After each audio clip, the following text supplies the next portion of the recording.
Derivatives trading involves substantial risk of loss and is not suitable for all investors. Past performance is not necessarily indicative of future results. So stressful when the world's on fire. Good God. I can't look at this, guys. Like, my strategy is you buy it and you hope that you got a good spot. Yeah, but we all think you're crazy. You don't fight this. No way. The markets are freaking out and you don't think that anything is wrong? Come back tomorrow and I'll lose it all. Should be fun. Good morning, everybody. Friday, retail sales today. I should look at the camera when I'm talking to you, really, when we start now. It's Friday. And hey, well, you know, not too much has happened since yesterday. So let's come over to the charts. So we look at the E-mini. Pretty solid up day yesterday. Well, they erased most of the down move from Wednesday, from the CPI, right?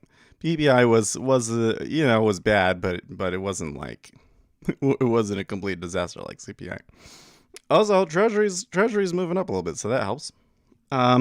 But I think that there's a larger thing going on here that I think is really interesting. It's like when we look at the commodities complex, so like oil was down pretty hard yesterday.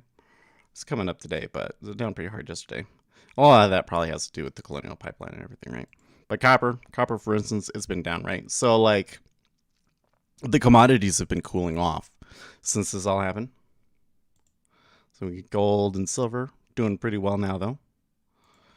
And the dollar, they're mostly just seeing the weakness in the dollar, right? Boom.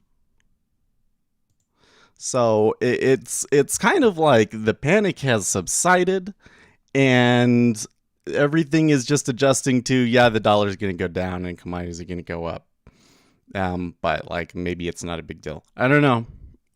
I think that the next CPI print will be pretty shocking as well, because you're probably going to see more of that housing price inflation, right? So anyways, now there's another part here, though, and that is the retail sales. So the retail sales month over month, they're expecting a reading of 1%, and I actually think it's going to be negative. Now, and I think that the street's expectation, I'm starting to notice this thing where the street expectation is not what the analyst expectation is. Like the traders know these reports and kind of will look at things that are a little bit more indicative and better than the analyst reports, I think. So I think everybody expects this retail sales to be under 1%. So just know if it's like 0, that might not be a huge deal. Okay, but if it's like negative 2%, then it might be like, oh my gosh, no, what the heck, you know? So that's kind of where we're at. That's kind of where we at. And not much else going on other than like the Israeli-Palestinian conflict, which I guess we can talk. I have some thoughts about that, but maybe a little bit later. But we got 30 seconds here. I'm gonna mute myself for a second and take a few bites of food because the dogs were left out and they peed on the floor. I had to clean it up. Okay. Let me. Wow, it's just gonna play a bunch. I'm gonna mute it for you guys. That's what I'm gonna do. There we go. Okay.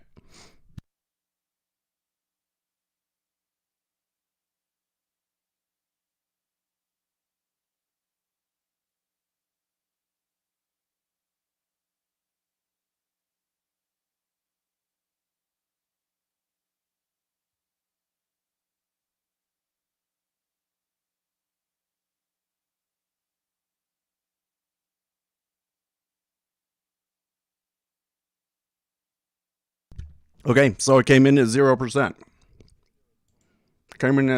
I think we're okay.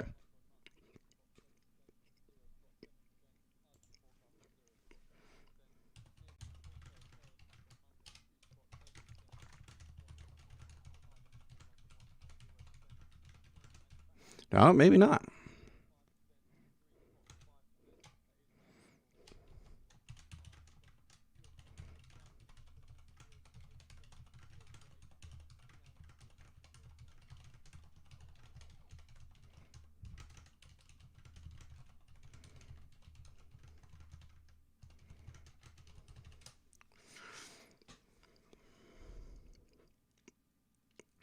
Yeah, that's interesting. I do think that the street expected it to be under expectation, but they definitely reacted to that.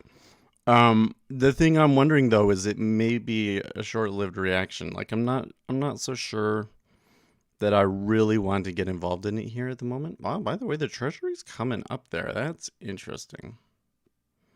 Hmm.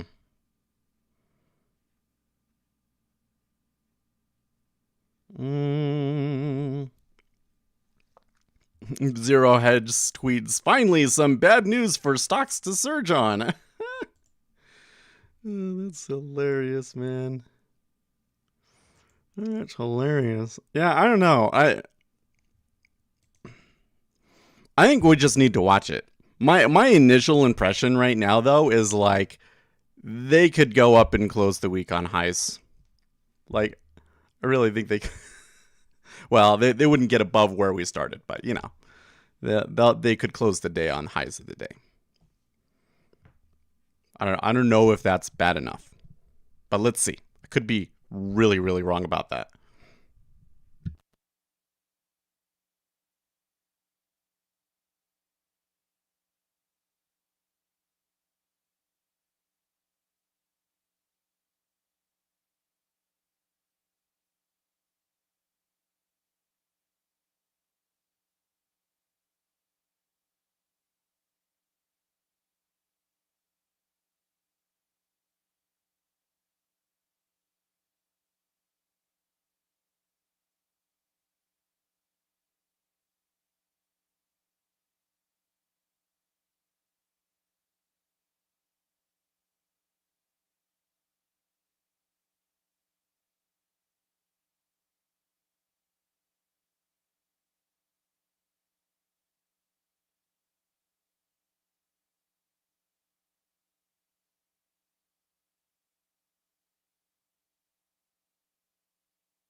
Okay, so I'm seeing the currencies move.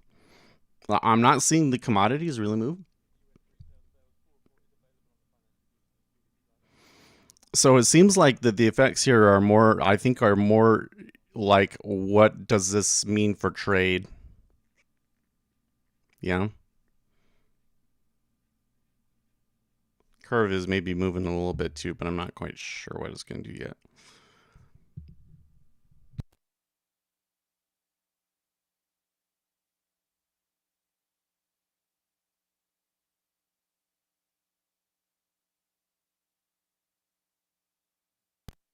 Well, that one right there in the 10-year, that's too far. But who wants to buy that? No, thank you.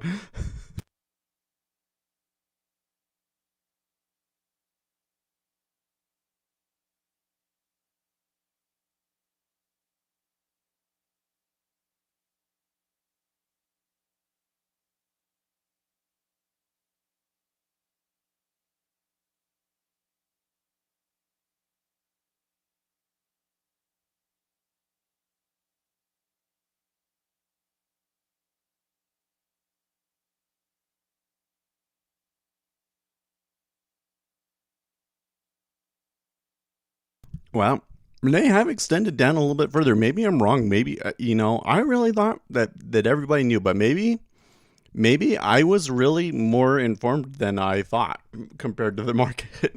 Because I thought I came in, I was like, I'm pretty sure, I'm positive that this number is going to be negative. So does that mean that should come in and straight sell it? But then I was like, there's no way I know it. Then everybody must know it. Well, not everybody, but the smart guys must know it. So I don't think you can just straight up sell it. But now it turns out that that would have been true. So, well, hmm. But you see, like, it's not, I don't know. Like, does that take us to a place where we can start attacking Wednesday night lows? Wednesday night, Thursday morning lows, and all that. Nah, I don't think so.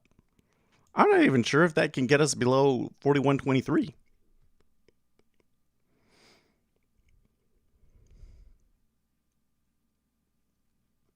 Let's see though. They're pushing. They're pushing. The liquidity it seems awfully light here too. By the way,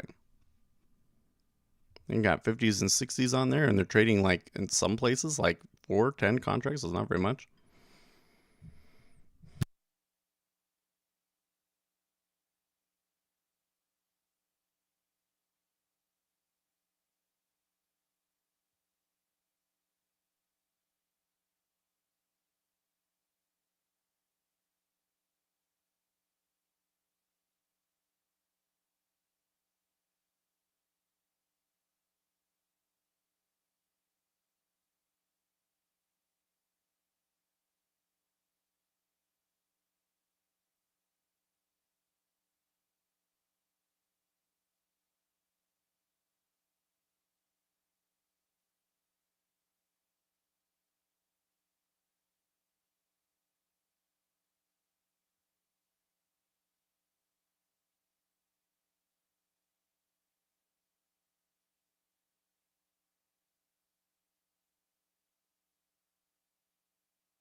Okay, so in the currencies, we saw a lot of positioning around and everything, but things are mostly back to unchanged. The E-mini is lower, but they have had a blue candle here.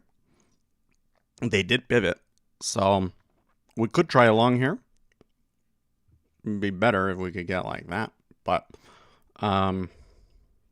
yeah, that's kind of it still appears to me to be fairly limited downside.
Okay. So Ether Raider says, so yeah, TA tells newbies that it didn't close below the low, so go long. So yeah, I'd wait for a better short confirmation. Well, so first of all, you've been in here every day this week, so thank you for coming in and contributing. I don't know if I read the TA like that, but um, what I see is we had a piece of news come out. It was a pretty bad number. It moved down, but it did not move in a way that suggests to me that we're gonna sell all day. You know, um, we had a decline of maybe 1,000 in cumulative delta, 1,500. It was not that dramatic.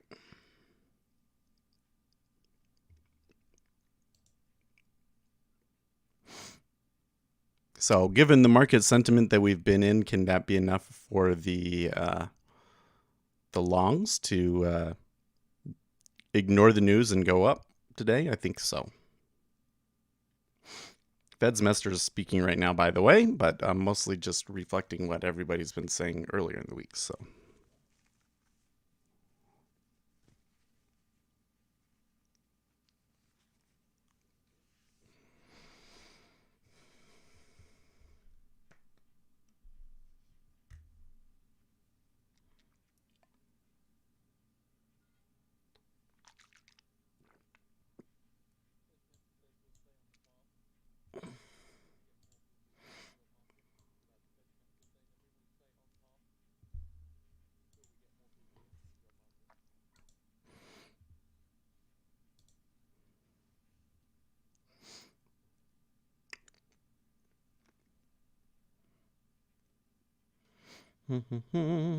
So another grind higher day. It could be. I think so here's the next part is I think we got to be a little bit careful. I think that this is going to be like a buy. And probably you're going to see some good action on the open. But we're going to want to try and just make our money and then get out, because on a Friday like this, you really, really, really tend to get that sort of thing where it's like they make their initial move and then they're like done for the day. And you'll get these guys trying to push the options higher and everything, but that can be a losing game for you sometimes, for scalping. Like it could get choppy for us after the first 30 minutes of the open.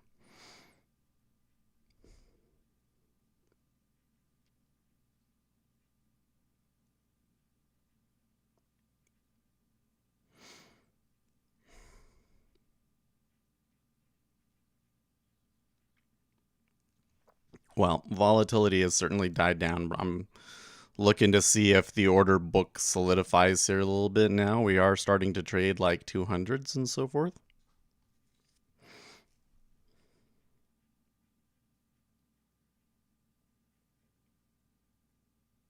Looks like Chip Roy is going to run for the conference chair against what's her name?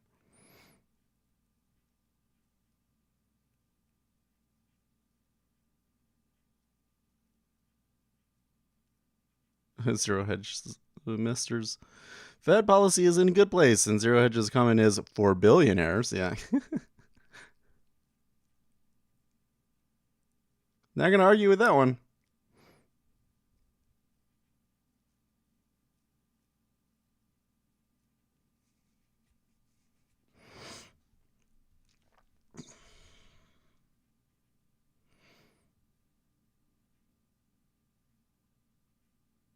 Fed's Mester says, now is the time for watchful waiting, not for adjusting policy. Yes, but we want to do things now. We're bored of this one already. Shooting for VIX above 45 this year? Oh, I don't know, man. What happens if next CPI print is really bad, and then that's like the worst of it? Like could be, could do.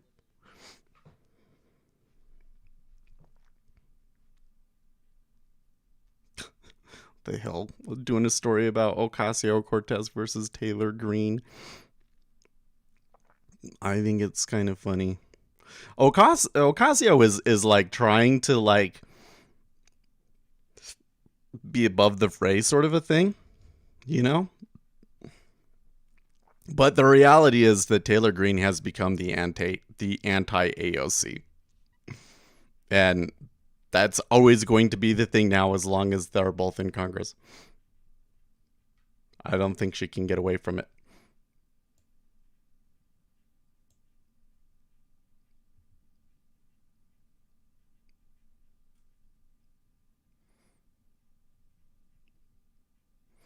Don't forget the eviction moratorium lifts next month. Last I checked, no, it's worse than that. Ether. Remember, there was a court case that struck down the moratorium. I don't know if that means that it's not in effect at this moment, but and we did see housing inflation in the CPI numbers that we got yesterday. It was only spot 4%. That's why I'm like, yeah, probably next month, probably the month after that too, right? Probably June and July CPI is going to be bad because you will see the housing inflation come into it. Major retailer greed is just a monster, honestly. I don't know. I haven't seen her say anything that was monstrous. Just really tries to fight with them.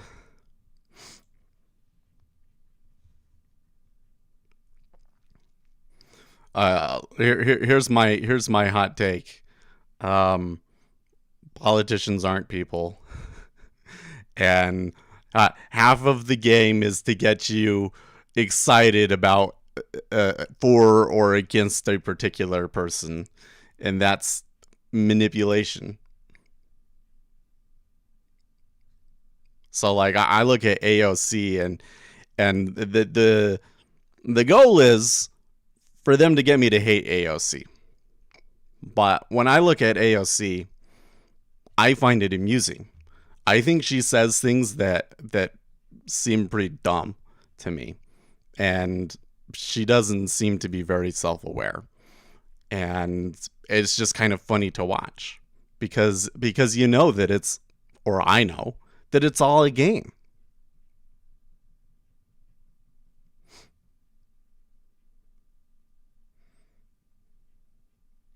Media is trying to create a new Trump out of her. They do the addicted to evil Nazi narrative.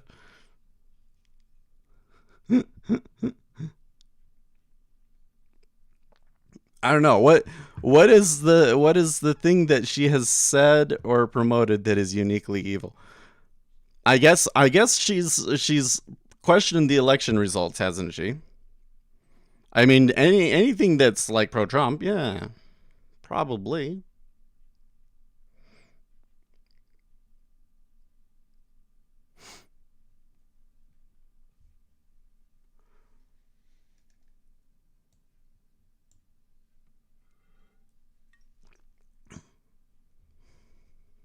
36 is maybe asking for a little bit much, but the way that this is spinning back, I think we got a really good chance of catching it. Could be. We'll look at back on this and we'll be like, Seth, why didn't you take the quick target? Because then you would have been out. You got greedy and you went for the long one. And then we'll say, well, it comes down to how you manage the trade, right?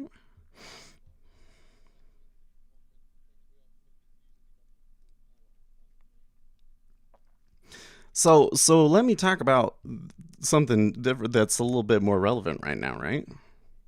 But maybe we can kind of work out some of the same issues because I think these things do matter to how you will want to look at news, right?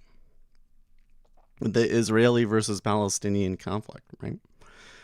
So I'm sure by now you've all seen all of the videos and everything of the missiles going across and all this. Apparently last night the Israelis faked the land invasion, and so all of the Palestinians got ready for them to invade, and then the Israelis like struck the tunnels where the Palestinian militants were at, and like decimated them. It was like a total head fake, big brain move.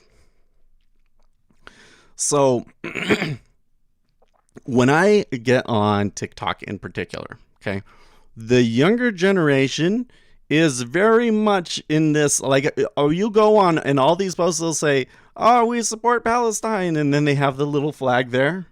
Have you seen that stuff?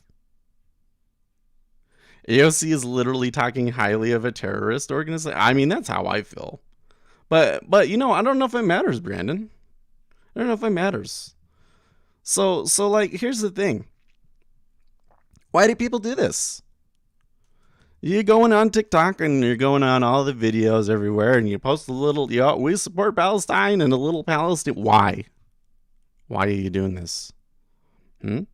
Well, everybody has bought full-heartedly into this idea that the thing that matters the most is what is as people's perceptions, and we want to manipulate people's perceptions through social media by putting off the impression of what's popular and what's not. Right? Isn't that it? Yeah, I'll do it.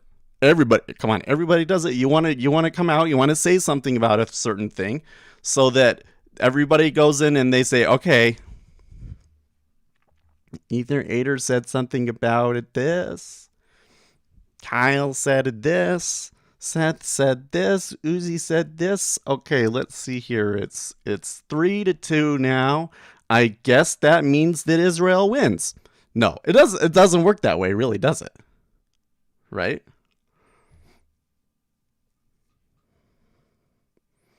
The U.S. withdrew troops from Israel. I don't know if that would have happened without the Dems giving the impression that Palestinians are in the right on everything. What? So you still set up a country based on killing the local and you are fine? Yeah. Well, like, yeah, here's the thing, Pierre. This has been going on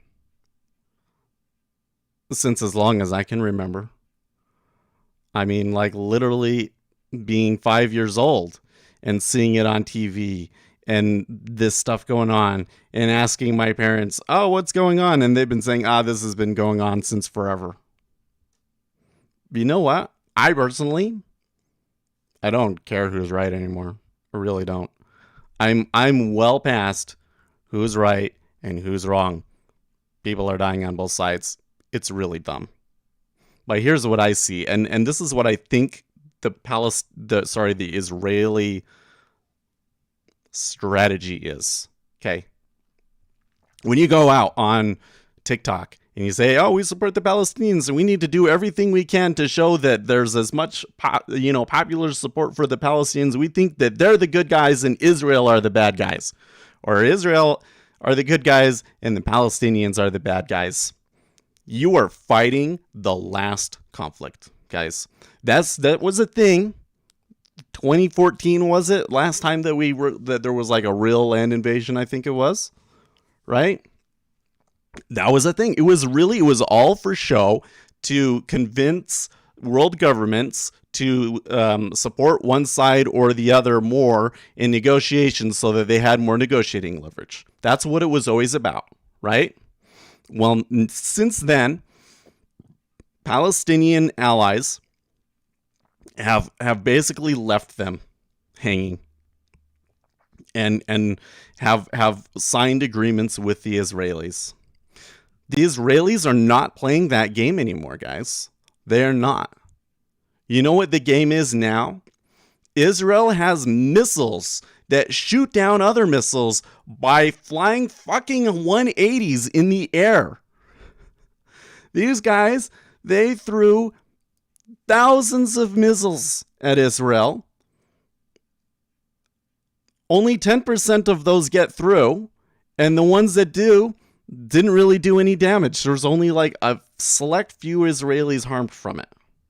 And then the Israelis turned around, they found where the missiles were being shot from, and they blew those buildings up with precision-guided missiles. Okay? So here's my hot take. Israel won this, man. Israel, it doesn't matter if they're the most evil. You say all the bad things that you want. For the sake of progressing the conversation, I will admit those points to you. They're this evil apartheid government that, is just trying to repress the Palestinians, and they're evil and all of this. They won. They won, guys.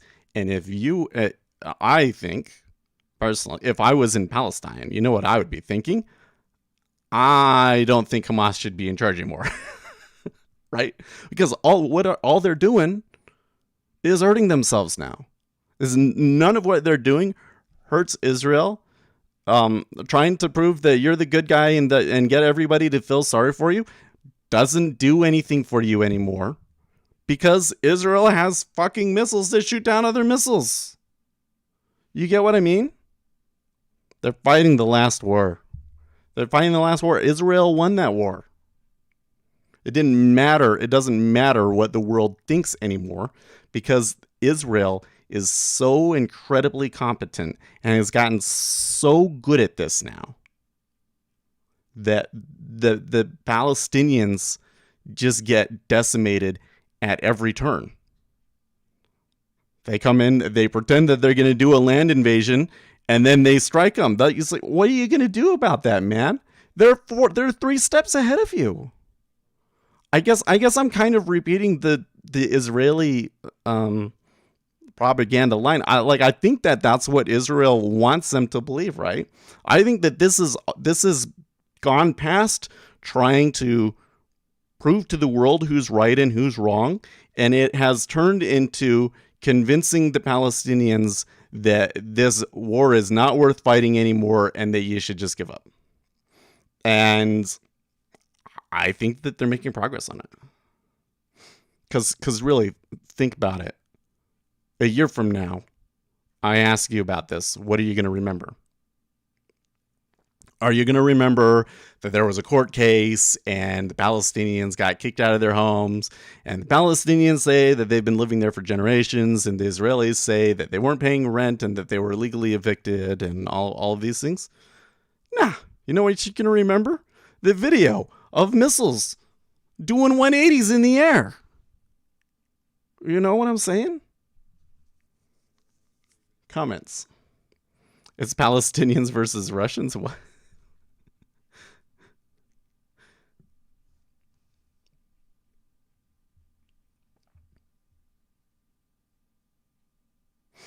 What about international law? So there I have seen a little bit of argument back and forth on that. Like, they've been saying, attacking these high-rise buildings is like against international law. I don't believe that that's true. My understanding is that if you put a weapon system in a residential complex, that it then becomes a legitimate military target, as long as the opposing side military adequately informs the civilians, which Israel has definitely done. Yeah, regardless of which side you're on, you have to admit those videos of the missiles being shot down are pretty badass. Yeah.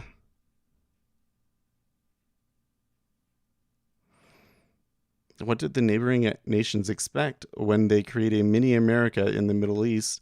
You create an exemplary fighting force if you make people fight for decades. Yeah. That's really what it is. It's like the Israeli military is showing extreme competence in this conflict at every step.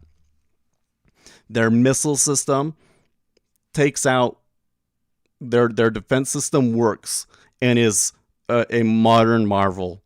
Do you guys realize? Oh my gosh, this shit gets cool to me.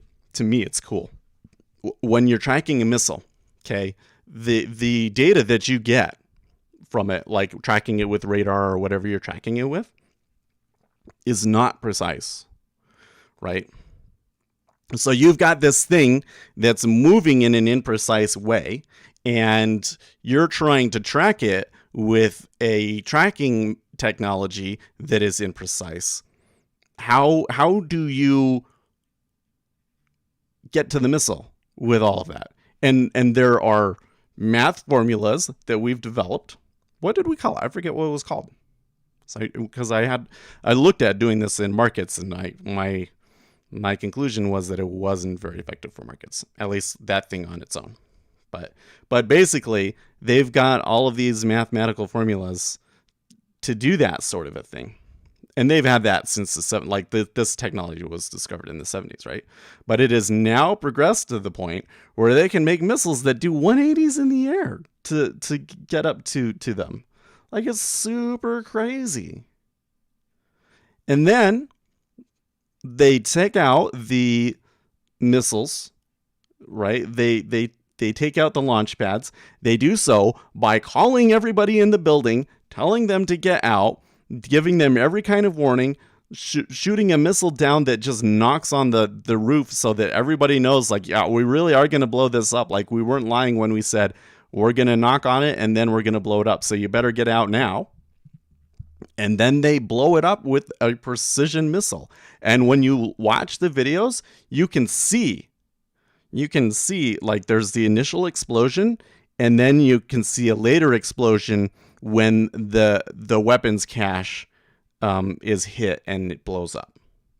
So there really were like missiles and weapon caches in there, and it was a legitimate military target. And then they fake a land invasion to get all of the terrorists to go into one place, and they take all of the terrorists out there. Man, that's why I'm saying, like, I don't want to be like, I don't want to give the impression like I'm totally on the Israeli side and I want to share their propaganda and push it all to you. It's just, when I look at the available information, like, there is only one sane, logical conclusion from all of what has happened, and it is this: you do not want Israel to be your enemy, man. That is the logical conclusion. And if I was in the Gaza Strip, I would be saying, we lost. What do we got to do to end this now? What concessions do they want? What were the things that we were stuck on? It doesn't matter what you got to give up. We lost this, and we need to cut our losses now. Of course, people probably in this situation won't do that. But like, I would think of it as like a trade. It's like you went long, and there was just this huge, immensely powerful move against you, and every place that the buyers put up a wall to try and hold price, it just got decimated instantly. What are you gonna do, man? You're gonna exit your position.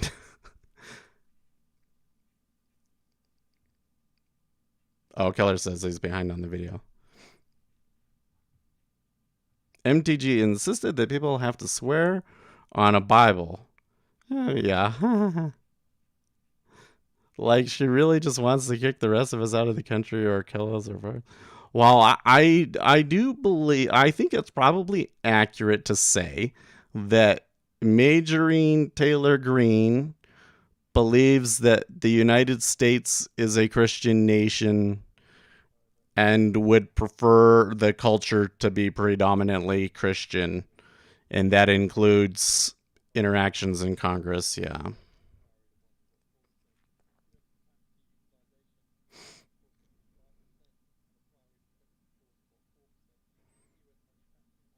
Russian short-range anti-air missiles could be fired behind the fighter with head-mounted targeting. It's pretty nuts. Hamas knows almost all the rockets will be shot down, but they waste them anyway. Israel warns Hamas that they're going to level buildings. That's not warfare. Well, yeah, but that's where I feel like this conflict is different, because this is not the first time that the Iron Shield has been deployed. It is certainly the first time on this scale. So the first time that they've shot thousands of missiles, and we've had all of this video of it, right? But it's not the first time that it's been deployed. It's also not the first time that Hamas has shot missiles into Israel. I think the thing that changed was that Hamas's allies in the Middle East have abandoned them. right? Before Israel was playing this game with Palestine, they were concerned about how Western media saw it and trying to play this game of who's right and who's wrong. I don't see them doing that anymore. What I see from the Israeli outlets, we'll call them the propaganda outlets. I don't want to say that as like a derogatory term. I'm just saying that as these are outlets that are, the Israeli government's position on things, right? They're not playing that game anymore. All they care about is showing competence. That they have an extremely competent military and that they are doing everything by the book.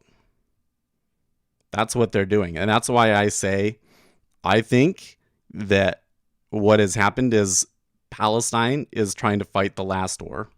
They're still trying to do the, hey, Israel is oppressing us and it's so evil.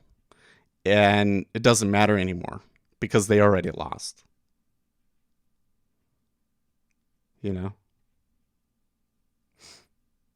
Not the first time. It's not the first time. It won't be the last time. I don't know, man. Something's going to have to change, right? Wasn't there this thing about like Hamas not allowing elections or something?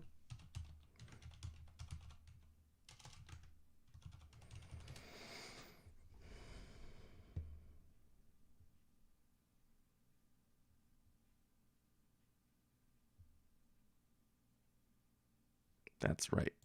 That was in April 30th. Palestinian leader delays parliamentary and presidential elections, blaming Israel. Abbas issued a presidential decree postponing the May 22nd parliamentary and presidential elections in May and July. He blamed Israel for uncertainty about whether it would allow the elections to proceed in East Jerusalem as well as the occupied West Bank and Gaza. Facing this difficult situation, we decided to postpone. It will be postponed until the participation of our people in Jerusalem is guaranteed.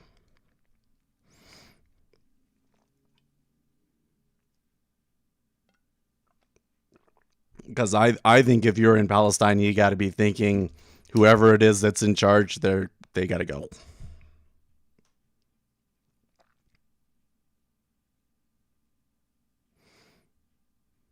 The whole thing just proves that religion only pretends to be about love and peace, but really it's about violence, aggression, and hate.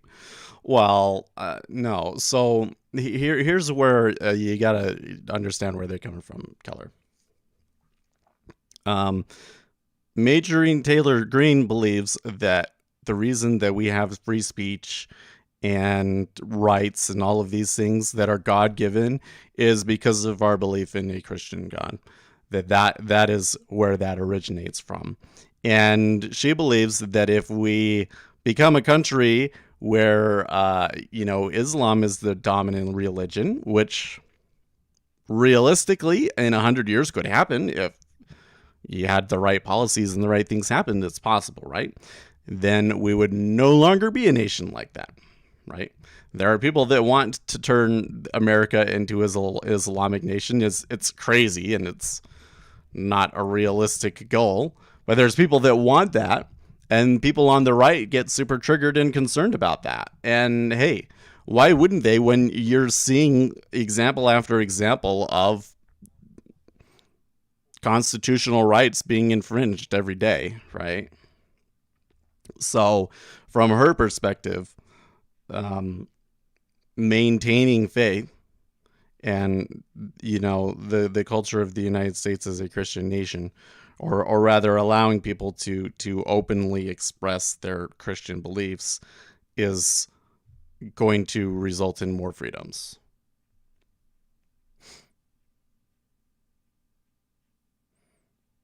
Even though the reality is they're kind of being a little uppity about something that isn't really a problem.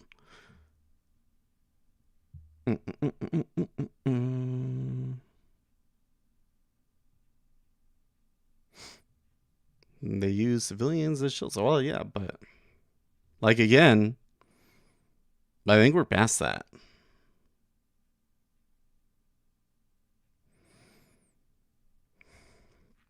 One might think MTG wants Israel's military strength. They have all the best space lasers. She did say that, you know? Oh, sure. Hey, listen.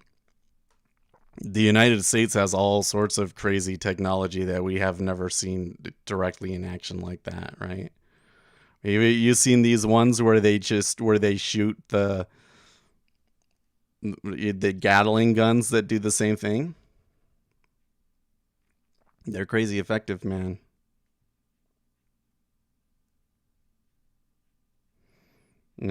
So to the extent that is an apartheid situation is the fault of the Israelis, but it's also you're fighting the last war, man. I don't really think that it's so to be honest with you, I don't think that that's the case. I think that Israel would love to live peacefully with its neighbors and would love to be able to give people more freedoms and things like that. But they're living in a nation that is under constant threat of terrorists and retaliation, and they have to deal with that. And until there is an agreement, my hope is that someday Palestinians will finally give in and make an agreement, because they could have made an agreement. Like, honestly, they could have done an agreement. They didn't. And then, after a few generations and everybody forgets about it, and I think that they will, there will be reforms and they'll open up and it'll be fine. Okay. But it doesn't matter. Doesn't matter. I can even come in and I can say they're an evil apartheid government. They want to commit genocide, whatever makes you happy. They won. And at this point, continuing to fight against them is just hurting yourself. Yeah.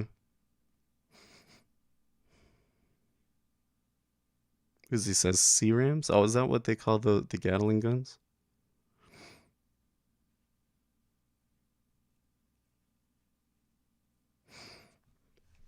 No, I don't have my Twitter open here, by the way. Rabobank markets decided to get high again rather than grapple with reality. Rabobank has been really negative lately, haven't they?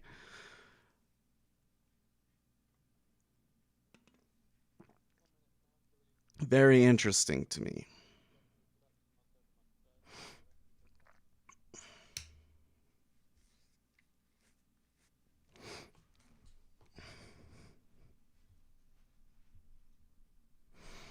Well, it's kind of been slow here going up in the open, but like I'm even looking at my target at 40 and thinking I should move it.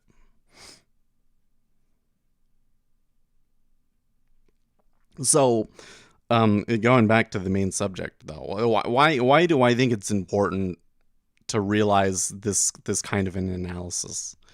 Well, because I think that who is right and who is wrong is, or I want to rephrase that.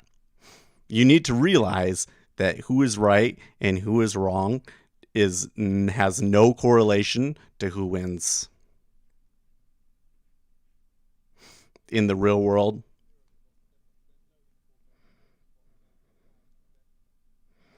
In the real world and in trading. Sorry, there's a new squawk is talking in my ear.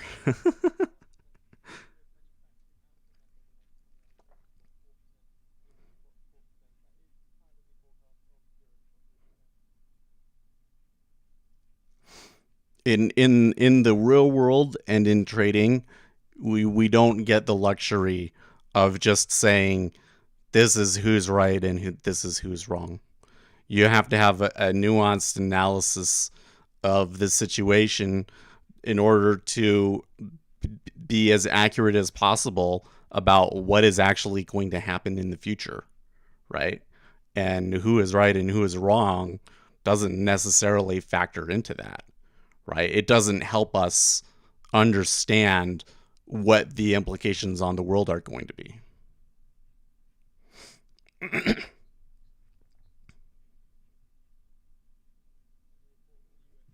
Ultimately, the thing that shocks me so far is that Biden's government has been sticking up for Israel and barely giving lip service to Palestine. Well, so here's what I think is going on there, man. Biden did things before this conflict, supporting the Palestinians essentially. Like, especially when it was like just protests and that kind of back and forth sort of a thing. They were kind of saying to Palestine, like, hey, we're going to be more friendly to you than past U.S. administrations have been. And what happened, I think, was, or at least what a lot of conservatives are saying. I don't know how true this is, because I guess I'm not enough of an insider to really know how accurate this is. I can't read into the minds of Hamas. But the claim is that Hamas felt emboldened because of Biden's stance. Essentially, that they would not have undertaken this. Basically, the claim is if Donald Trump was still president, Hamas wouldn't have done it. Do you get what I'm saying? They think that Biden's weakness around Israel emboldened Hamas. And then when Hamas started firing the missiles, the administration backtracked and said, oh, well, we're not going to, because the last thing that you want to do is come out and start condemning Israel for all of this stuff and then just watch Israel do what it's going to do anyways and be ultra competent, right? Then you look like an idiot. So he had to backtrack, essentially, is what people are saying. And I do think that there's probably some truth to that the Biden administration kind of realized their mistake and had to backtrack.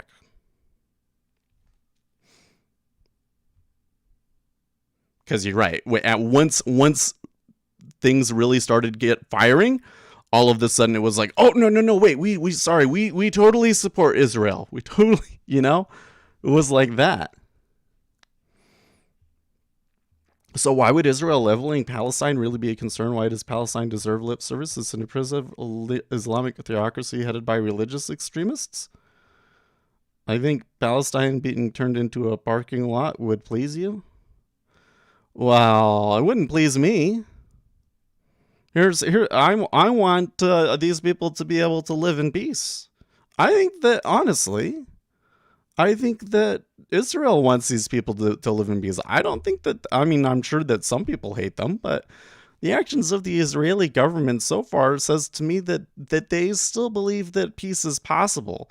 They believe in peace through strength. They think that if they show how strong and competent that they have become, that the Palestinians will give up and then there will be peace.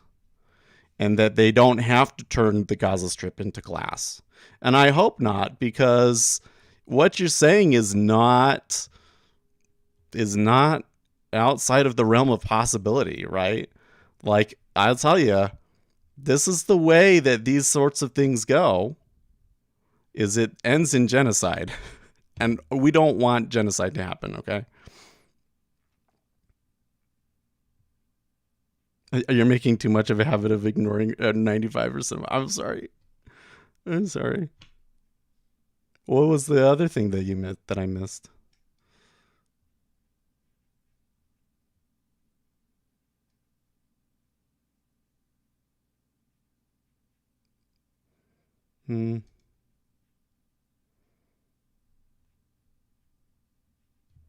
Oh, Keller is still kind of catching up. Yeah, right and wrong has nothing to do with who wins, for sure. Yeah, but and this is where it kind of gets complicated, right? Because if who's right and who's wrong has nothing to do with who wins, then who's right and who's wrong doesn't completely determine what you do too. Like, as a leader of a country, you kind of have to start to think about, like, what is the things that are the best interests of your people and everybody else. And sometimes that means that you have to accept certain things that aren't the greatest, right? But I think both sides are so religiously convinced they are the chosen people. Yeah. Well, that's kind of the question at this point, though, right? it looks to me like Israel has a strategy and that they are executing this strategy of competency extremely well. The question from here will be, how do the Palestinians react? I think that, well, at least when I look at how the effect that this is having on the world, when I go on TikTok, that's why I brought up the TikTok thing, is when I go on TikTok, I see a bunch of people saying, oh yeah, well, like, we totally support Palestine. And then this whole other mass of people that are all older come in and say, I don't care anymore. You know what I mean? So that's why I'm saying I'm seeing the battlefield change. It's no longer about which side can evoke more sympathy. Well, I don't know. I may still take it off up in here, but with us having the open here soon and expecting them to buy the open,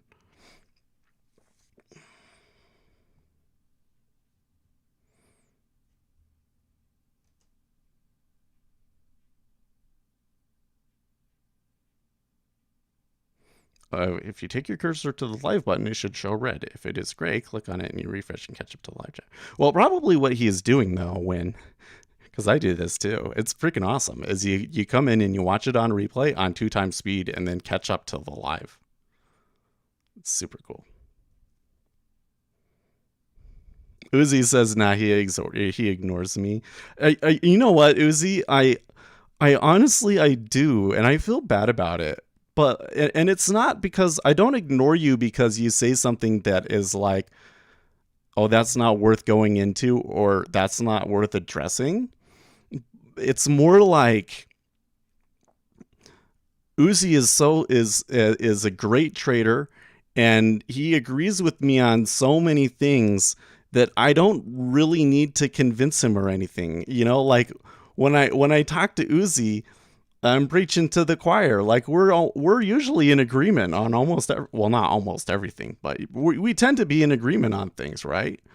And so I often will ignore him because I feel like the other people need it, you know? Because you do make really great points for sure.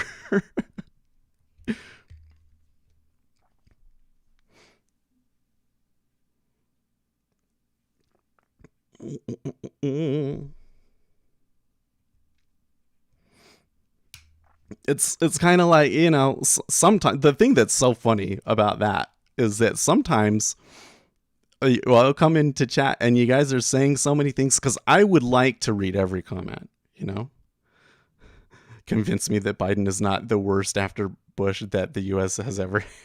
I don't think he's doing a very good job. I'll agree with you on that. Anyways, sometimes you guys will say so much stuff and I can't read it all. I can't keep up with it all, and sometimes it's difficult for me to even keep track of who's saying what. And then there are other times where like nothing's going on and you guys don't say anything, and I'm like, okay, like you're all still watching, but it's just for some reason you don't want to talk. You know what I mean? So I'm like, okay, so let's look at the other instruments. Well, nothing changed.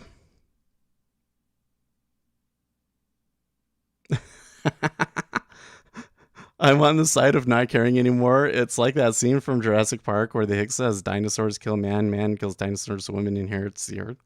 Yeah, I mean, I don't want to say that I don't care anymore. I care. I think I care way more about the Israeli-Palestinian conflict than I realize. Because when I start reading, when I was reading some of the things that I saw out there, it kind of makes me mad. Like one of the things that it really drives me crazy, and to some extent I think I could say makes me mad, is when I go on TikTok and I read these arguments about pro-Palestine versus Israel and all of these sorts of things. They make the same arguments over and over again that have already been countered. You know, it's like, well, they're attacking residential buildings, and look, we all know they attacked the residential building because that's where the missiles were, and they they put great effort into telling everybody that was going to happen, right? You can argue about whether that's right or wrong, but to come in and make that point when you know that somebody else is going to come in and respond to that comment and say, yeah, but XYZ, PDQ, like there's a trillion things, details about the situation that they continually leave out that are really critical to understanding what's going on. You know what I mean? So at some point you kind of have to ask yourself, like, why do they do that? Do these people that are commenting just not know? The media outlet that they're listening to didn't tell them all these things, so they're repeating it out there, and there's just that many people out there that are misinformed? Or do they know these things and they intentionally leave them out because they don't think that it's beneficial to their side? You know what I mean? Like, that kind of pisses me off. And I think that Israel should be allowed to have a state, and that they should be able to live and exist in peace, and that they totally could be living in peace right now. There have been multiple opportunities where peace deals have been placed, and this could be over with. And it's the Palestinians are the ones that refuse to give in and continue to, go for terrorist tactics. And it makes me mad. Okay, so let me back up here.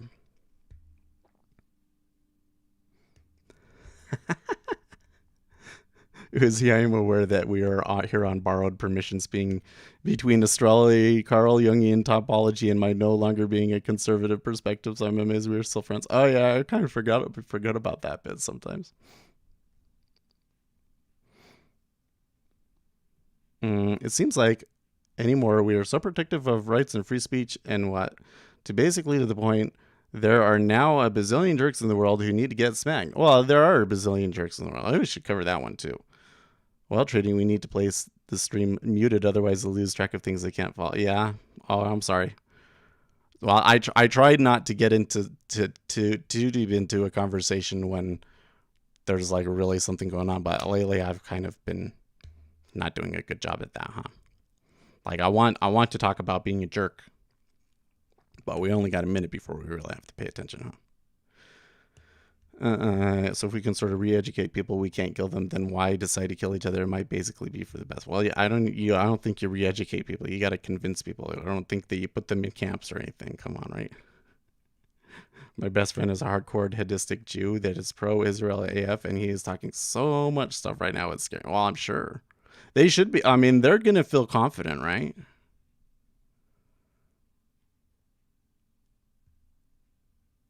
He's like literally a Jewish supremacist. You're seriously talking about, yeah, I get you.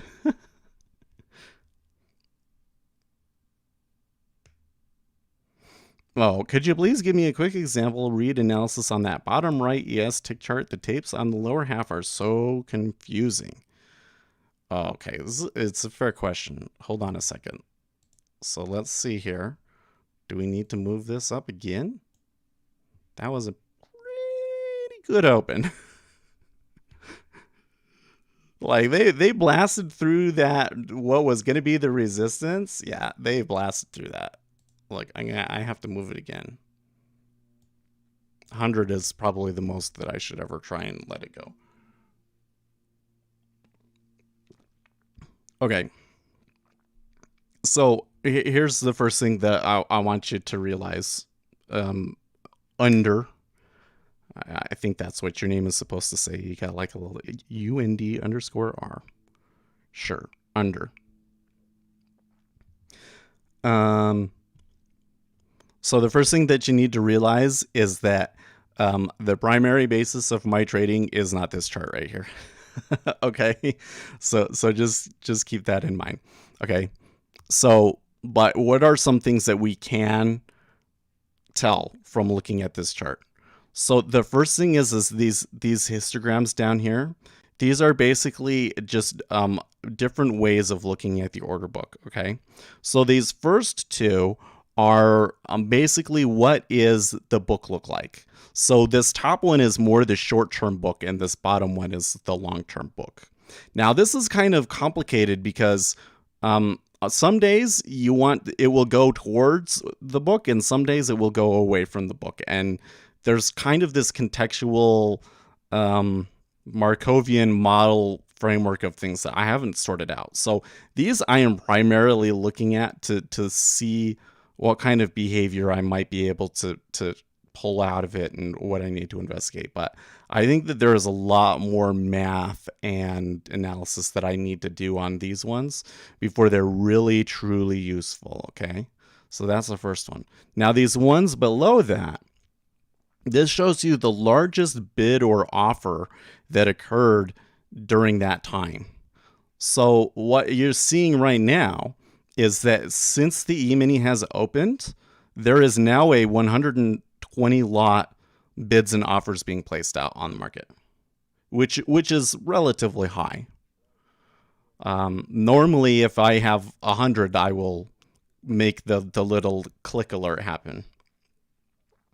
So that just says to me that now that we are open, there are large players interested in making the market here. Right? That makes sense? Okay. Now, when we get up into here onto the main chart, this is just a one range chart. So what this is really showing you is literally every movement. Okay. Now, is that super relevant? Maybe sometimes not. So like one of the things that you can't normally see with a regular chart is like, so I have a moving average. This green line right here is a 10-minute moving average, which we have found through our research is like the most effective moving average, and that there is some degree of reaction when we cross it, although it's difficult to predict what that reaction is going to be like. But when you get that moving average out there like that, and then now you can kind of start to see some things, right? Because you can see every tiny little movement. Oh, you know what? I don't have my pen out open. Where is it? Come out, wherever you are. There you go. Right? There they come. They just went right directly across it. Just blew right through it, right? And then they came back, and as soon as they started touching it, look, it went back and forth across it a bunch, right? It wasn't a hard bounce. But so when you can see every tick, you kind of get a little bit better of an idea of how clean of a move it was, right? When you get this right here, they just went straight through that and they never came back. Whereas when they got up into here, there was more back and forth, you know? So it gives you a little bit more insight into the price action. Not that those sorts of things are predictive, but it gives you a better idea of what the state of the market is, right? And then this big blue thing behind it is just a 5-minute candle behind it.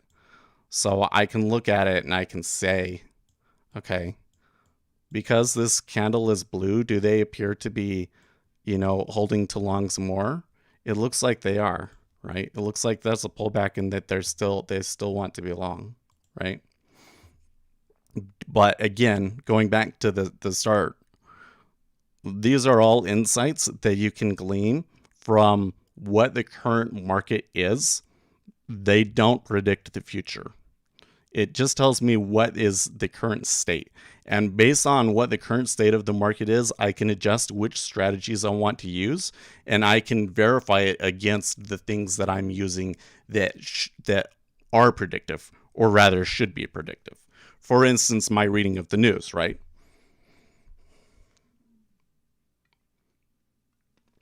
So what's the edge that we have right now that we believe is predictive? We had a bad retail sales number.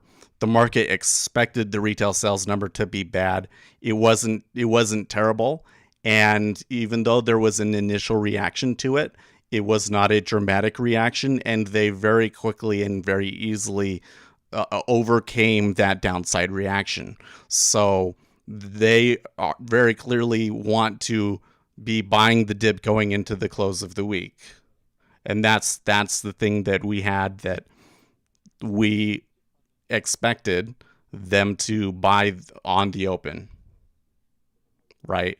So now for us, the question is just, how far are they going to go, right?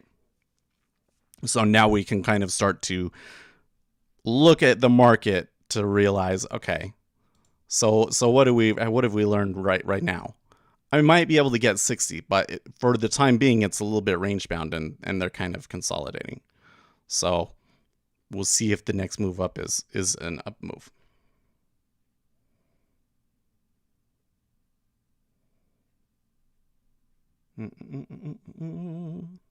Okay, so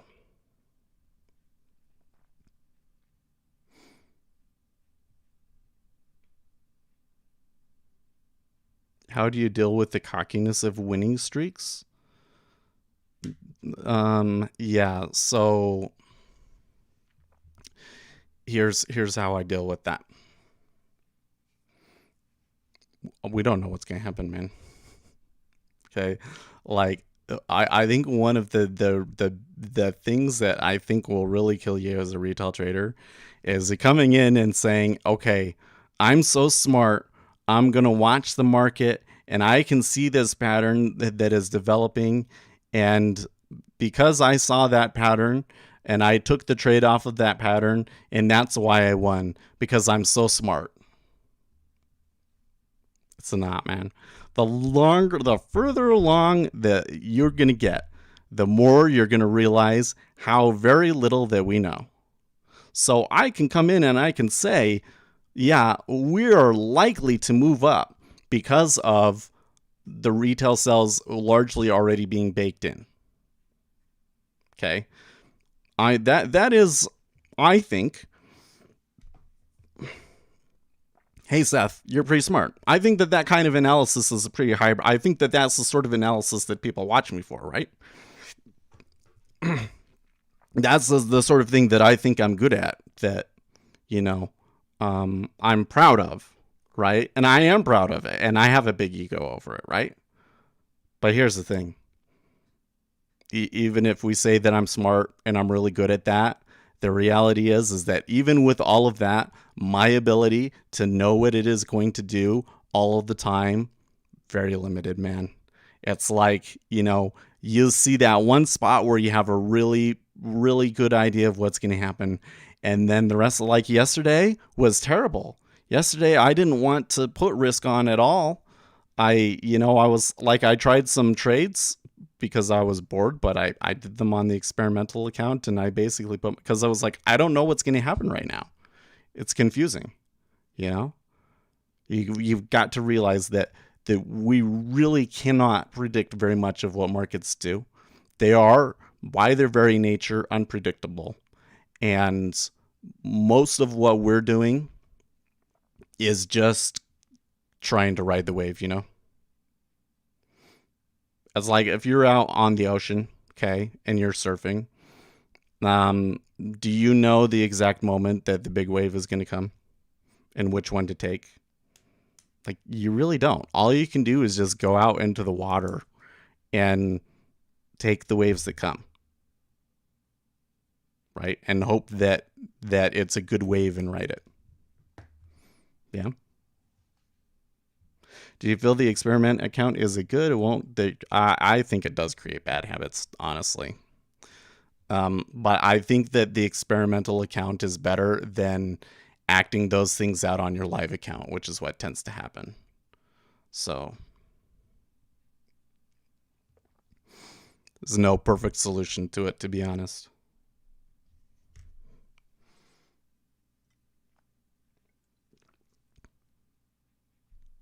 But that's the thing that you've got to keep, because I think that people want to sit down and say, being humble means not thinking that you're good at something.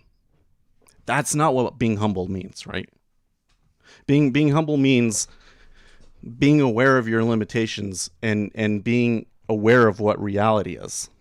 And particularly when it comes to markets, reality is that as smart as you are, what you know is only this teeny, teeny, tiny little part of the larger market. right?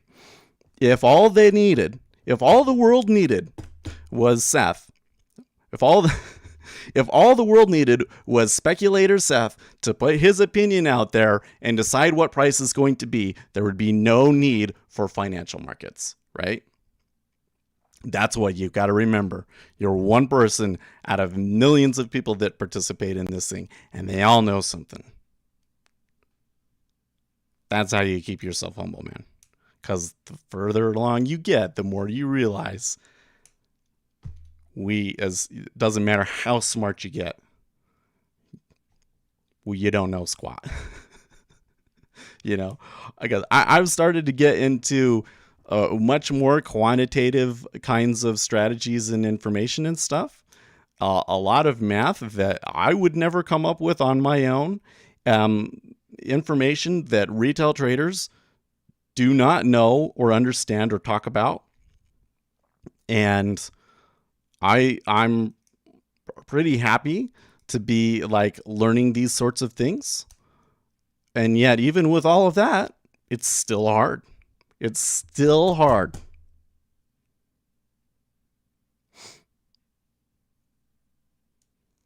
What's Hydro saying? Of course I do. It's just my TS is on a move up. My average win rate was 43.5 in the last month. Have been outside third standard deviation of the edge average. Either my TS.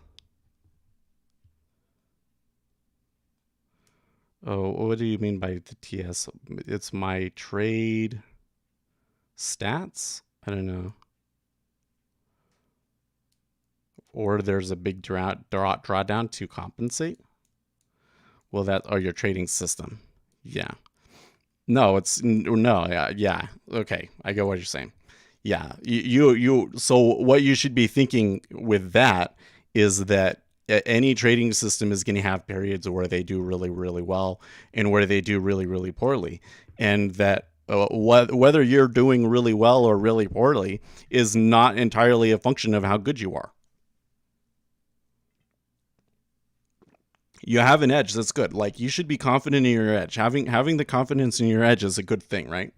You also have to be realistic about what the limitation of it is, right?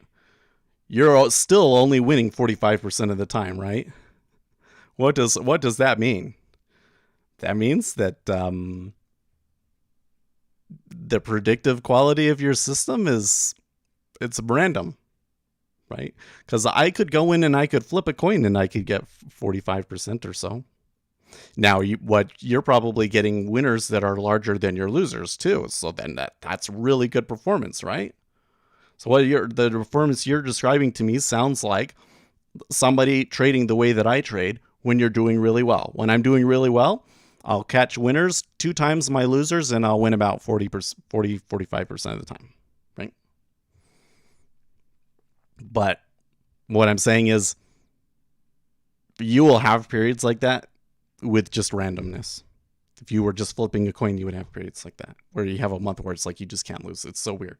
But that's just the way that the market is. It clusters.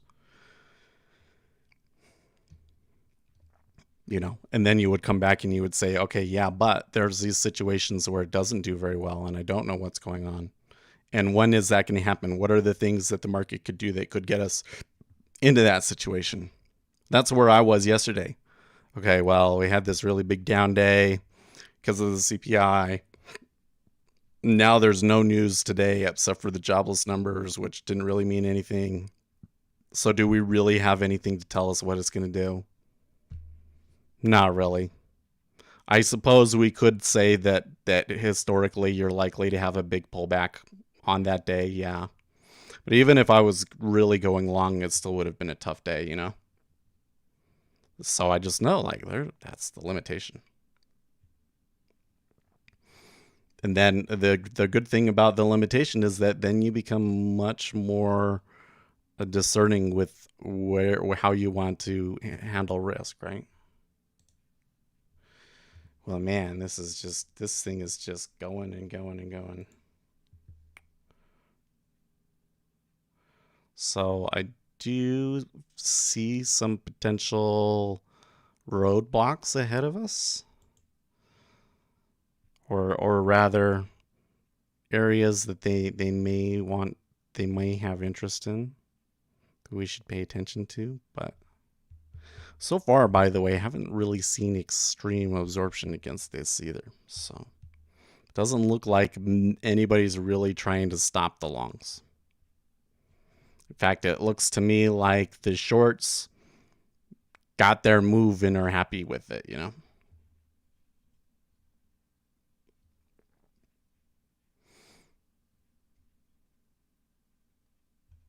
I thought that was a really good question. There's some things that we haven't really talked about.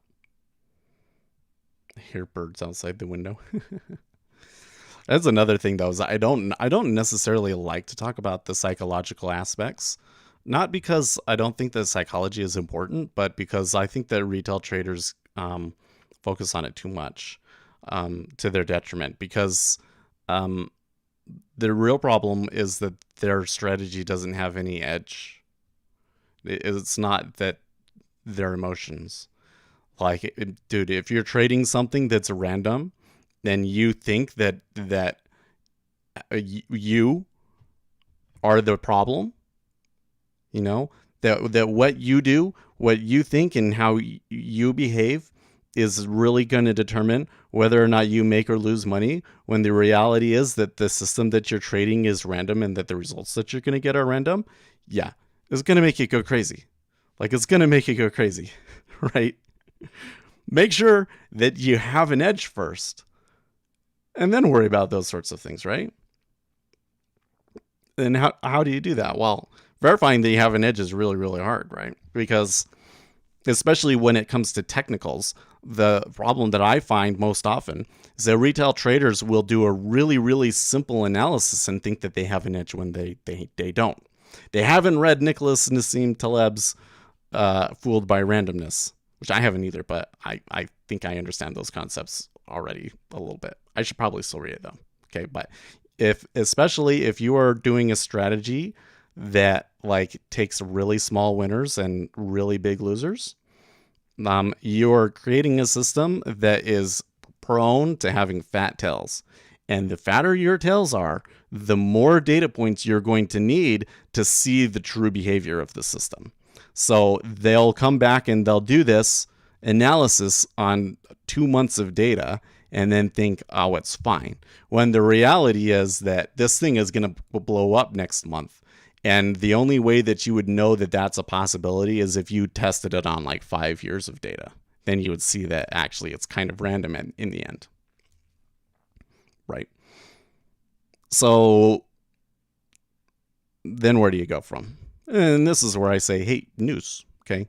Something that I know for certain, no question in my mind, is an edge, is if you have a piece of information that is not widely disseminated in the market. That doesn't mean that you have inside information, but it could mean that you have a news squawk, or you have Twitter open, or you read Wall Street analysts, and they have told you something about the data that when everybody else looks at the data, they don't realize it's significant, and and you trade off of that. That will help you. That's an edge. That's a real edge. And then you can come in and you can be confident on that real edge, but then with still understanding that, hey, you can have the best piece of information in the world and it will still go in and stop you out sometimes, because there's a lot of randomness in the markets. There's a lot of reasons. Oh man, Jigsaw had an article about this the other day on their blog, that, a lot of retail traders don't want to acknowledge that there's a countless number of reasons why the market could be moving,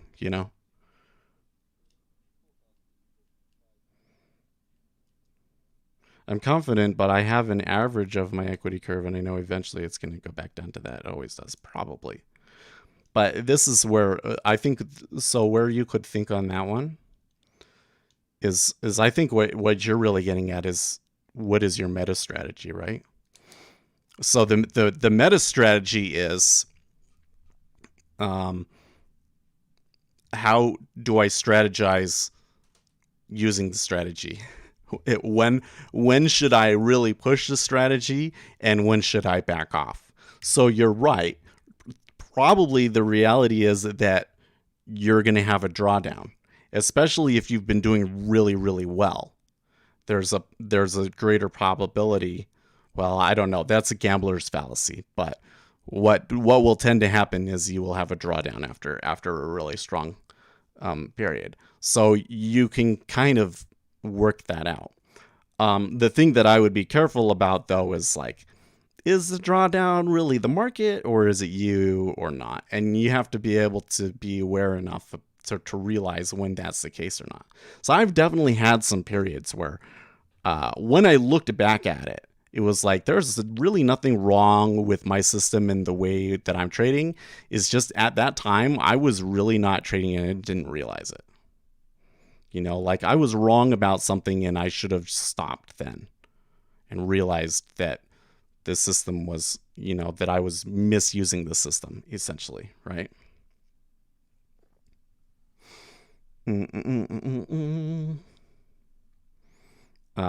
But if you understand how the markets behave and why the oscillations in the market create those drawdowns, now you got something, right?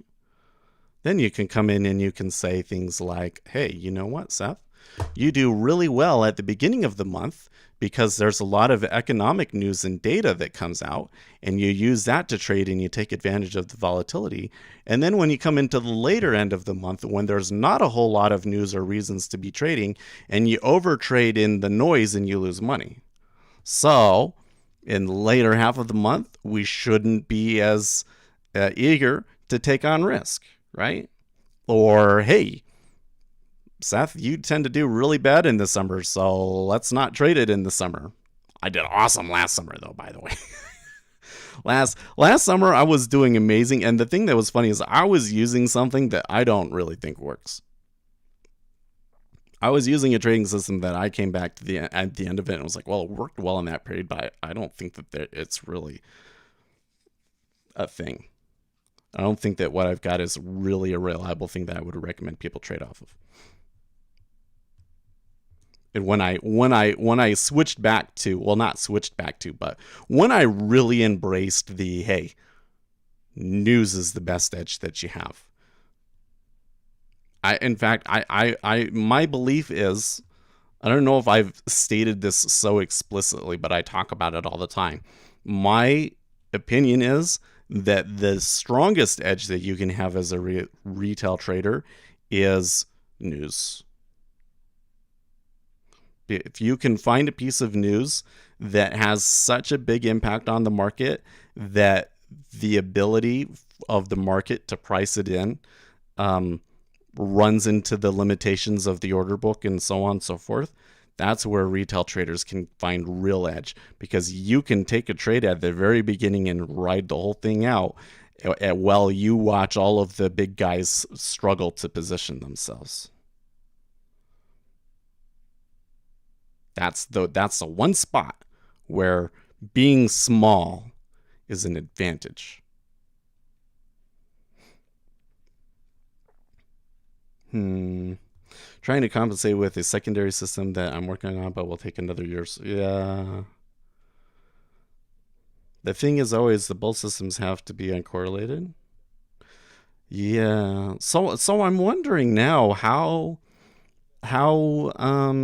quantitative is your system?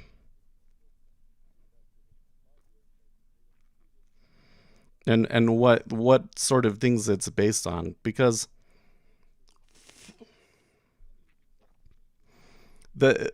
from the research that I've done, if you're trading a system and it's primarily based on price movements, then you should be really careful about it, right?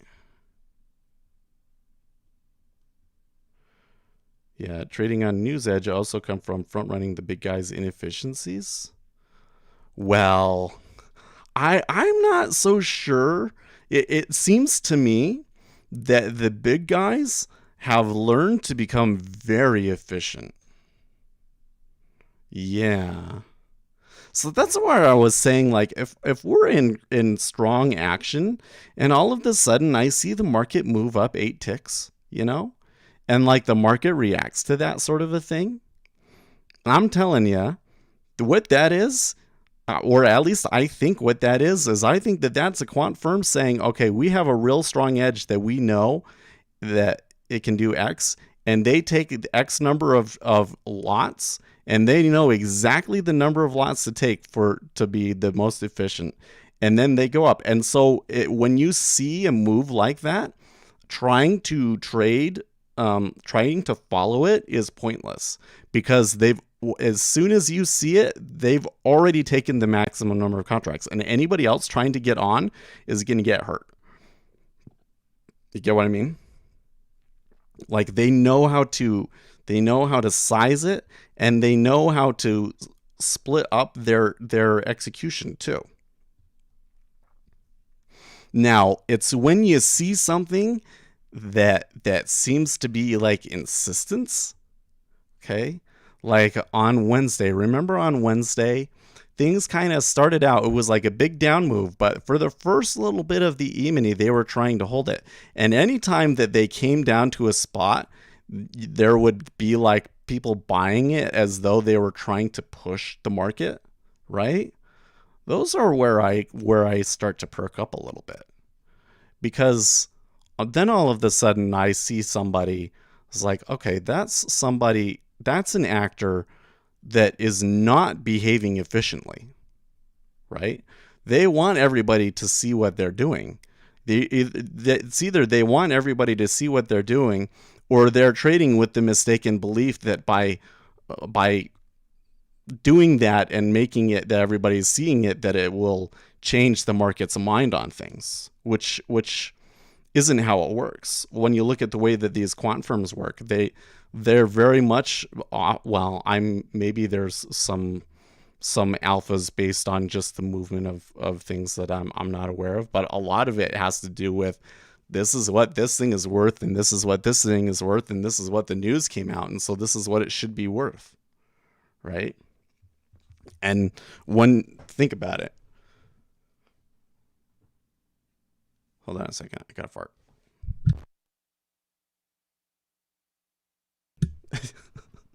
Like you really wanted to know that. No, let's say that you're trading a strategy and you know of a mispricing in the market, okay? You know that because of the relationship between the dollar and the S&P 500, that the S&P 500 should be X points higher, okay? Are you going to behave in a way that tells everybody in the market that something's going on? No. You want it to be the case that by the time they figure out that something is going on, you're already out, right? Which means that you want to minimize your impact, be really sneaky about it, or take it all at once and then be out. And so by the time that they see you, it's already too late for them, right? So when I see the market being insistent, I'm usually not sitting there thinking, oh, I want to follow this, unless I have a piece of news, right? Oh, I forgot that we have the news at the top of the hour.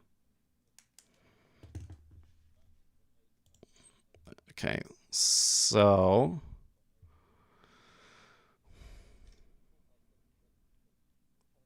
okay, so 5-year inflation preliminary, 3.1. Okay, 3.1 is not too bad. Okay, consumer sentiment 82.8.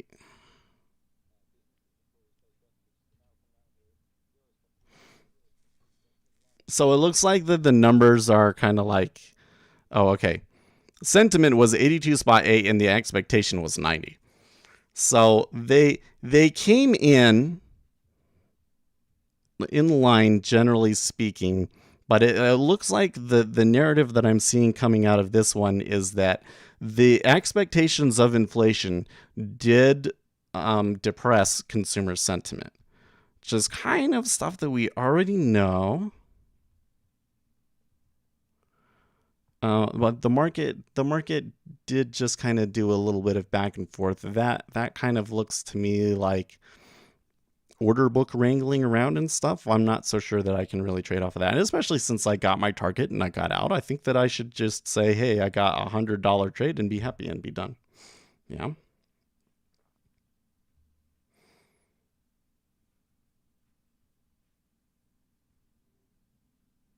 Anyways, so to the topic that I was discussing earlier, the big guys are very efficient, and if you see a big guy that doesn't appear to be efficient, you should be suspicious because it means one of two things. Either they're clueless or they know something that is so strong that they don't care that everybody can see it, right?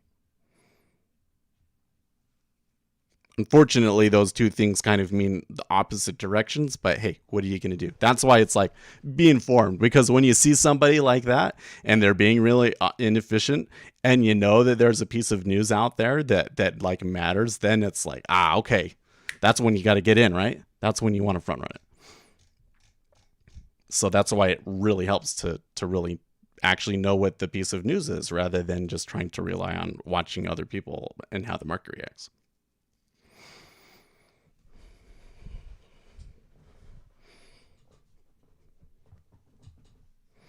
China's largest exchange, Huobi, announced the launch of Chia, which its supporters called the Green Bitcoin, XCH, which seems to be responding to Musk's remarks. Man, I wonder, has Grotessel coin moved up here? I mind the Grotessel coin. We haven't talked about coins at all today. Typical market drift up at the moment. Yeah. So it looks to me like there's been quite a bit of a disruption in the order book, and because the piece of news that they had wasn't explicitly positive or negative, I think that they may still want to be buying the dip. Although I'm really unsure about what the targets would be. Let's look at that a little bit more first before I start yapping, huh? What is Okay, inflation expectations really exploded higher, by the way. Okay, so the upper limit here would be 4161, would be the first fixed target. Okay. And when I look over on this chart, okay, so there's that spot where there was that bounce on Wednesday night.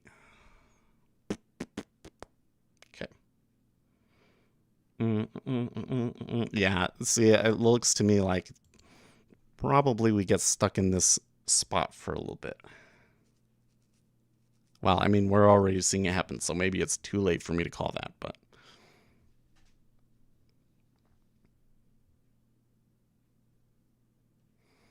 Chia reminds me of the craze in HDD coin in 2017. We were repeating the plot 1-to-1. Summer 2017 was the time for HDD trains. Are you what is an HDD? Do you mean talking about like the proof of space ones or something like that? Yeah, hard drive mining.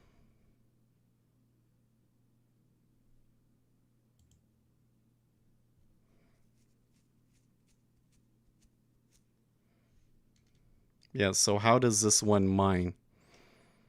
Because there's a lot of different ways to go about it. Like the funny thing is that there's already coins that probably do what Chia does and maybe even better.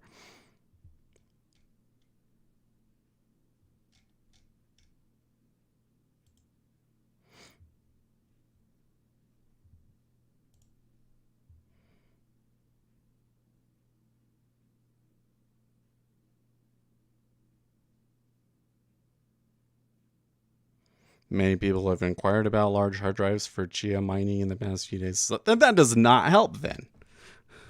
Proof of space. I don't think that helps the situation at all. That just means that we get more hardware shortages and stuff, but now it's space. Saya and File. Yeah, I own some I own some Saya coin actually. How much do I don't remember how much I have. I looked it up the other day, but I was actually quite surprised because, oh man, oh, the Saya coin, man, that one. If there's something that I should regret, it should be the Saya coin. Here's what happened in Saya coin: was I mined it at in the summer, I think it was. Yeah, it was. See this little, like, there was this big move and then there's this little dip right here. Right here. So what happened was I came in and I mined it for like a week. And I mined like 4,000 coins or something like that. And I was like, oh, wow. Actually, it was more than that. It was a couple 10,000 coins, I think. Anyways, I was like, okay, I think that's all I need. So I could have been mining it through like this whole summer and I didn't. And then it took off and it didn't just take off. I sold like right up in here. Like I got above 80. Or sorry, I got above 8 cents. So like I had read it all perfectly, had the exit and everything. And I think I made $1,000 just from like a week of mining. But that's why I'm like, oh, if I had mined the whole time, it could have been like $50,000 and this and, you know. But I didn't sell all of it. But I don't care too particularly much about it now. The thing was, is then after here, it wasn't worth mining because they had that, they had ASICs and stuff. So FOMO coin, yeah. Was that after that one I kind of moved to Verge, was the one that I was really interested in, because the unique thing about Verge, the thing that's so interesting about Verge is that there's actually like a lot of activity on it. I don't see anything in the technology of it and everything that's like particularly special, but for some reason it gets used. And then Pornhub chose that was going to be the first one where they were going to have, you know, make it available for cryptocurrency and stuff. XMR, sure. But the real reason why I was mining Verge was that I had found that there was a particular version of the miner for that algorithm that was more efficient.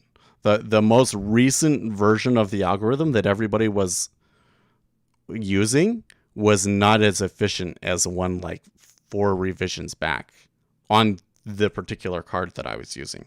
So I was able to mine with 2 1060s and pull like a good 20% more coins out of the market than I was supposed to.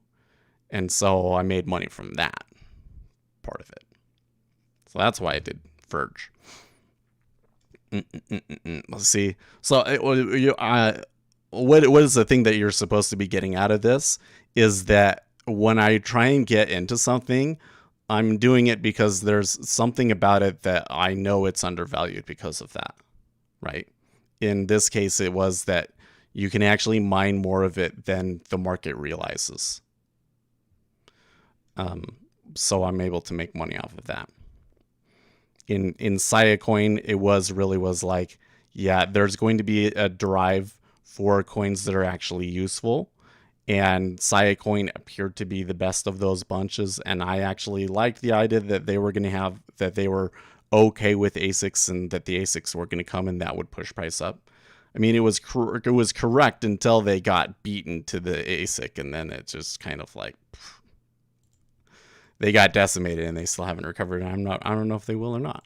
Maybe they'll get above 20 cents this time. We'll see. Same with, so now the one that I'm in right now, if we go back to the watch list, is Garlic coin, right? So the inefficiency with Garlic coin is that this is a subreddit with 100,000 people in it. Yesterday they reached 100,000 people in their subreddit.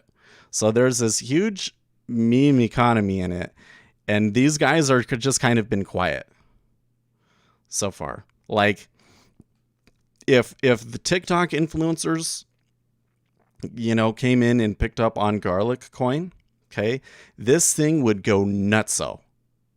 Because coming back into here you have a coin that was literally, look at this, not even a cent. I remember, well, they got to go even further back than that, because I remember being really excited when it was a cent. Okay, so here, going way back, spot 003, 0.3% of a cent, or 0.3 of a cent, right? For a community that has 100,000 people, right? And a coin that has a maximum supply of 69 million, which is even less than Bitcoin, right? So if people were to pick this thing up to the same degree that they have Dogecoin, this thing would go crazy, right? This thing would be a way bigger gain. And just because less supply, right? So here again, this is the inefficiency that the market isn't caught onto yet. And I take it on the theory that eventually they're going to realize what the real value of it is. You know what I mean?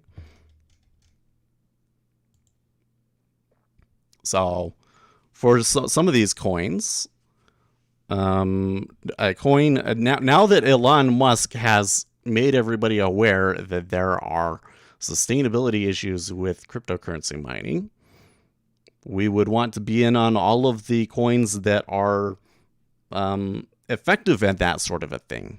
Except for that, this would be a inefficiency that hopefully you were already waiting for, and this is now it is taking off and you were right, sort of a thing, right? If you are in need of seriously good back, what do you mean by that? They'll be surprised how profitable it is to mine Monero. Really? Even if, like, on the processor? Dude, I didn't buy millions of garlic coin. I stopped mining for a year, and I probably shouldn't have. But I've got a lot. If garlic coin reached the same market cap that Dogecoin did, I would be a multimillionaire. But I'm not so sure that they're going to get there. I don't know. I guess it's possible. It's possible. If it picked up on TikTok, the social media thing, it could be crazy. It could like go up and I could become a multimillionaire. I would sell and then it would go up 4 times that, That's the way those sorts of things tend to go, right? Okay, so the one that I wanted to look at, though, the reason we came over here was Grotessel coin.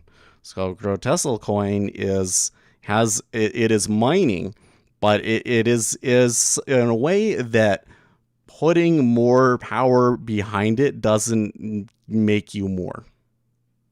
I forget how they did that. How they do that. It's also, there's not a ton of coins. It's intended to be more like Bitcoin. Oh, okay. So they're up to 1.8. I wonder how much I don't remember if I got rid of them or how many did I mine? I don't think I mined a ton of them.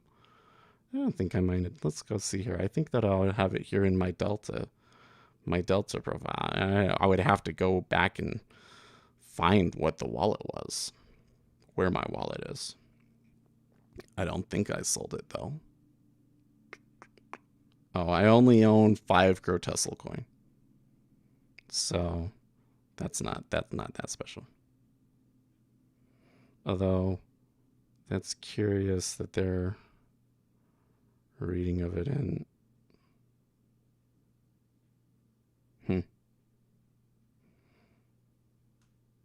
one spot 2 times 5. That means I have $1.25. Well, that one we could probably go and buy or mine more of it, but I don't know if the upside of it is quite as good. It's something that I'm noticing that I think is a little bit frustrating is that a lot of coins that had good things going for them last cycle, you would think that now they come in and it's altcoin and shitcoin season, that these other coins that have been in development for a long time should be taking off. And that's not what happens, is instead the grifters just create new coins.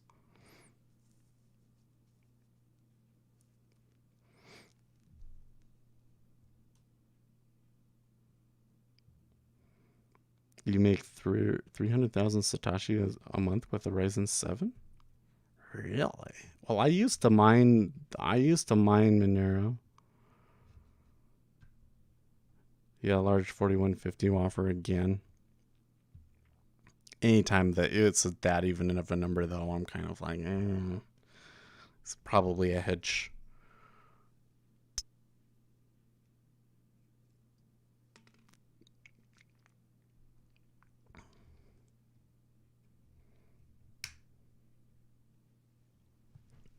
Is it bear trap usually?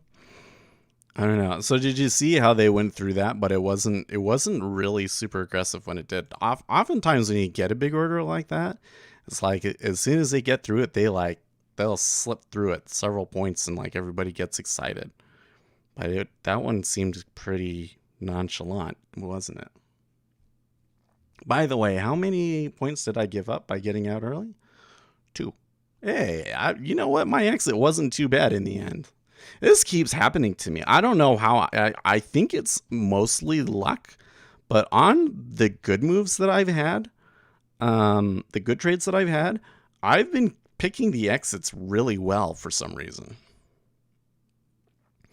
Well, I guess some of our stats around the average true range and VIX volatility targets seem to be solid edges. They're not perfect, but they help. Okay, what does Garlic Coin offer? How will they make money? Is it just a gaming coin? I wouldn't even consider it a gaming coin. So again, what Garlic Coin has to offer is a subreddit with 100,000 people in it.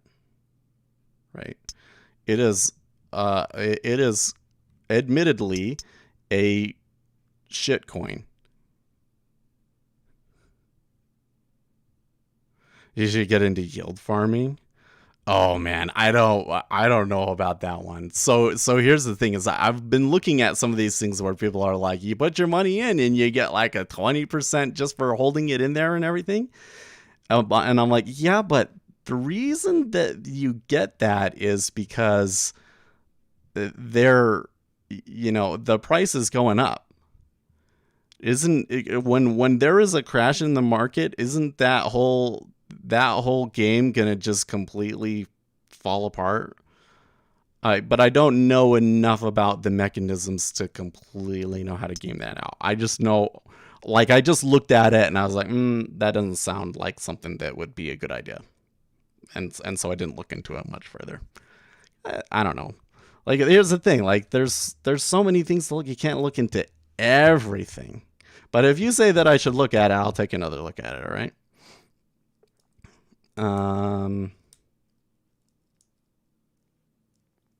It's part of DeFi. Yeah, but where does the money come from?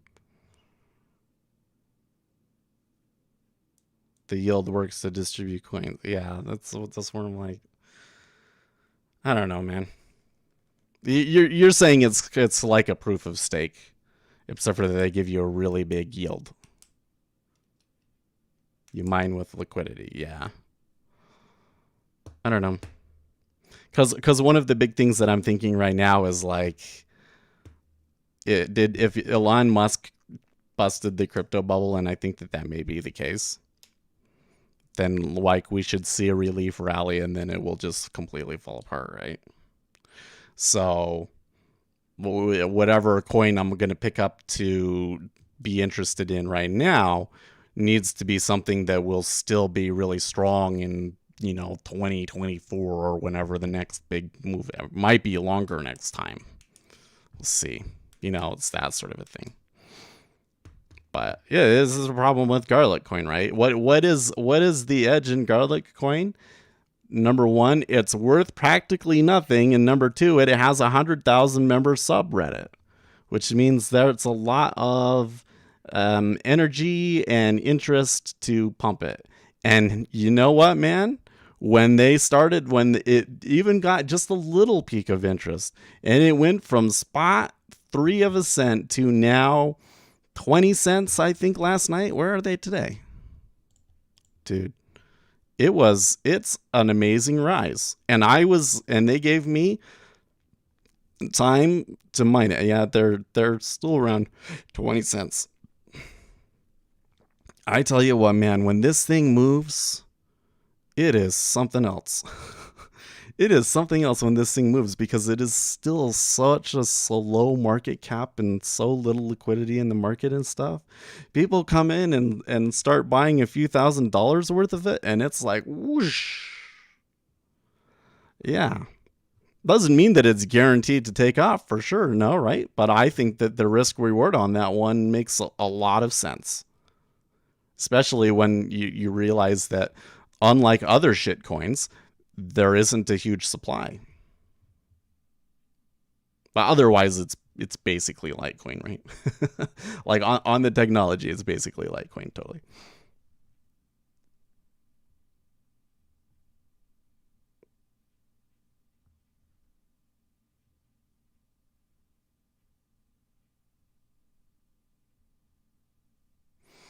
And yes, of course, the huge yields are not sustainable. They are used mainly to average down your entry into new coins. Well, I can look. One of the big ones that I was looking at last time around because I'm still like there's the issue with cryptocurrencies that or the thing that is kind of interesting about the current situation is that there's not just one problem, right? There's really three problems, three or four problems. One is that it's harmful to the environment, or rather, it's not very efficient. Two is that it's not capable of handling the actual traffic that would be required for it to actually be like a successful currency. And then number three is that you really just can't base an economy on it. Well, there was one coin. What was it called? I think it's still. I think it's like in a top 20 coin now, right? Um, the Shiba Inu coin is 25. That's so stupid. Oh, it almost makes me mad to think to see that. Neo is another one that we were kind of looking at, and I kind of just ignored that we could have made a bunch of money on, but that's okay. You're not gonna catch them all. Die was the one that I was like, yeah, Maker and Die. I shoulda.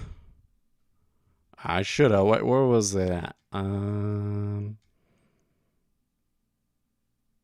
When we were looking at it, yeah, it was like in the 200s. That's right. So I could have made 20 times my money. But you know what? The other thing is I don't put my own money into all this. Like I mine it, I make a ton of money, and then I reinvest it. And it's like that's the thing that's crazy about it to me is I'm like, oh man, like I'm making thousands of dollars out of basically thin air to me, you know? And if I put way more effort into it than I have, then I would have made even more.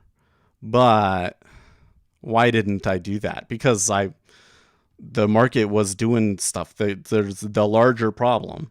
The larger problem that the overall market is overbought. So even though I can go inside of the market and I can see opportunities with specific coins to make money,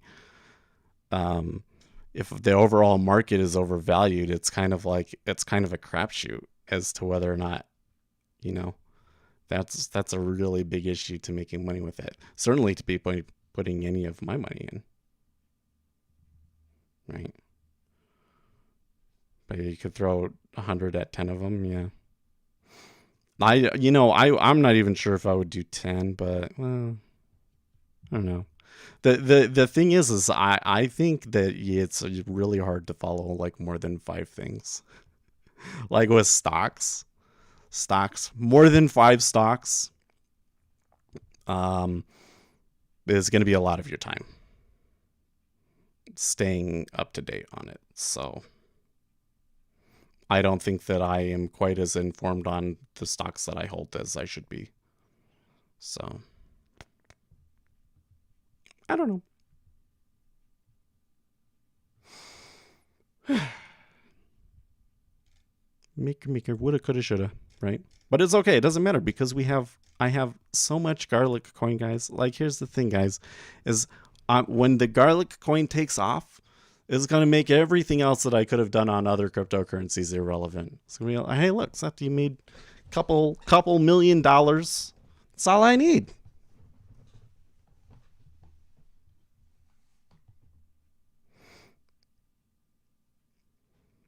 Viewing the market the right way, the idea is to have a global market instead of a national market. Take the well, I'm just saying. I don't know why you're saying that. To be honest, I don't think I completely follow you, Hydro. All I'm saying is that if I think that the cryptocurrency market is going to completely crash every day now, why would I start putting money into coins that I think are undervalued, right? But what I should be doing instead is I think that this time around it will be a little bit more favorable, right? I think that this time that it crashes, at first it will probably crash harder than 2017. And the winter will probably be longer too, because this time around, I think that average people are much more aware of the problems because of what Elon just did. I don't think that the Powerball lottery has a better chance of you being a millionaire than the Garlic coin. I think that my chances of winning, becoming a millionaire through Garlic coin are like maybe 1 in 10. Maybe even better. Maybe they're 50-50. I don't know. But your chances of becoming a millionaire from the lottery are like astronomical. Have they made an S&P of coins yet? Wow. I mean, doesn't coin market cap kind of count? You could just take the top 100 coins or the top 1,000 coins. And there's probably already funds that manage that. Yeah, now this is a bigger thing. It seems to me that I know some things about how to execute and trade that the vast majority of the cryptocurrency market doesn't, and that rich people could pay me to execute their trades more efficiently for them, and I could make money doing that, and I would be okay at it. I wouldn't be amazing, but I have 2 or 3 edges along those lines that would work well.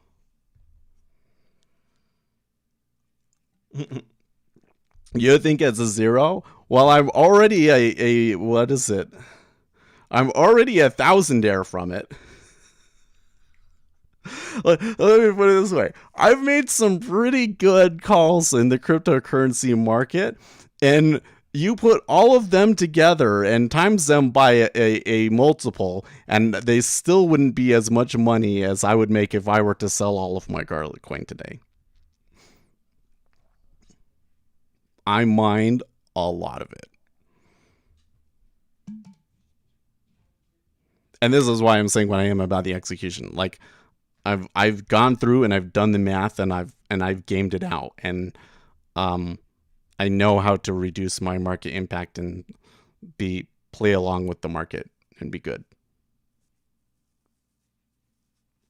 If you have 10 to 20 million Garlic coins, what price do you think that Garlic coin is going to go to?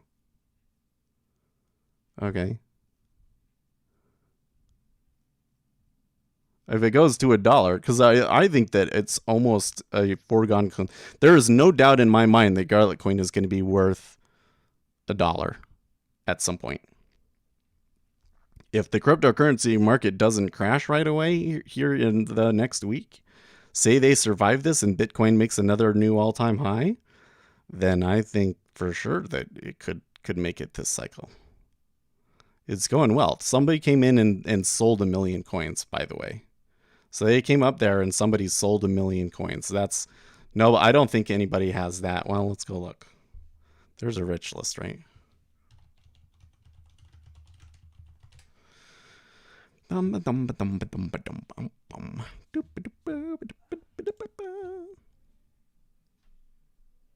There's a couple of people in the millions.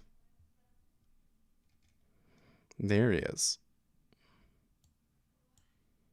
There's a couple of there. Okay, so there's less than 7 people with 1 million coins. Okay, so this is what I'm getting at, man.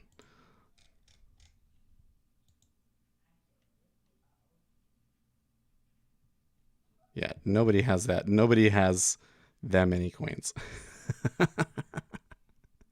No, sir. So you come back here. I could go and do the math again. I wish I didn't erase it. Did I take a picture? Maybe I took a picture. Maybe I did. Hold on.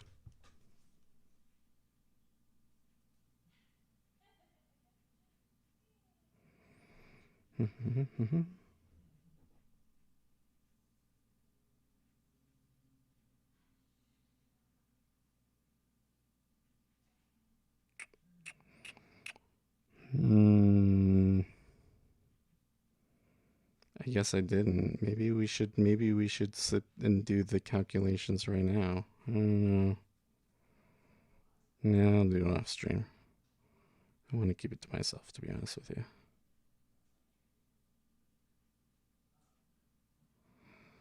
Well, anyways. So somebody came into the subreddit and admitted that they sold 1 million coins. Right? So that was this right here. This little move down right here. From 30 cents to 16 cents was somebody selling 1 million coins. So like you would think like, oh, the liquidity is terrible and but actually it's not too bad. It's not so bad. And I don't think that these other guys, like I was saying, I don't think that these other guys are going to get out until it's $1. So yeah, there's going to be a couple of guys that are going to make, $1 million or a few million off when it gets to $1.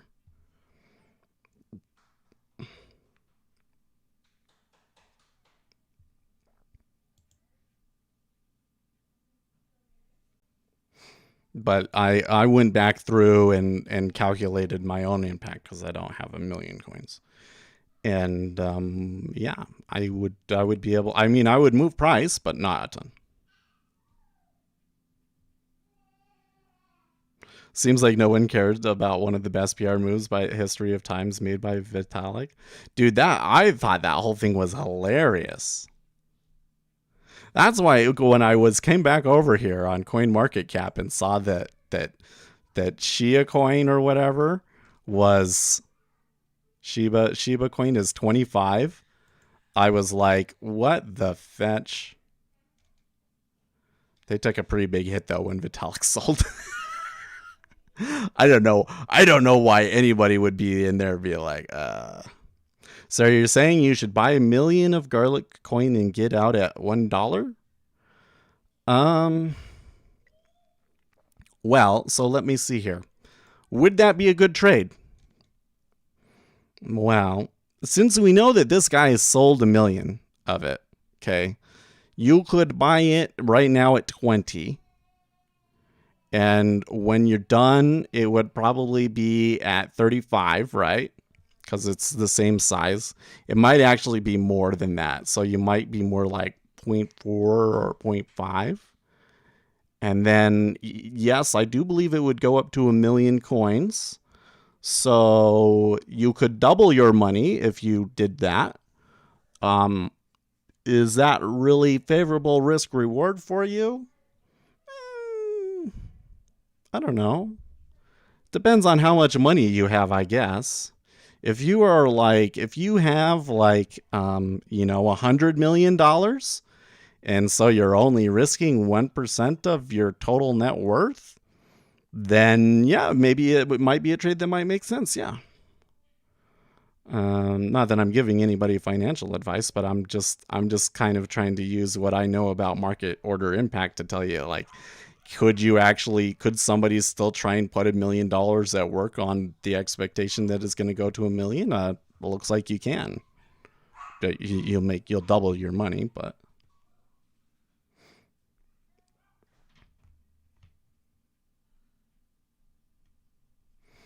the 1 million coins mined at 0.001 would be awesome to see go to 0.1. Well, I don't think that anybody could have mined 1 million coins unless they were like a big mining operation, right?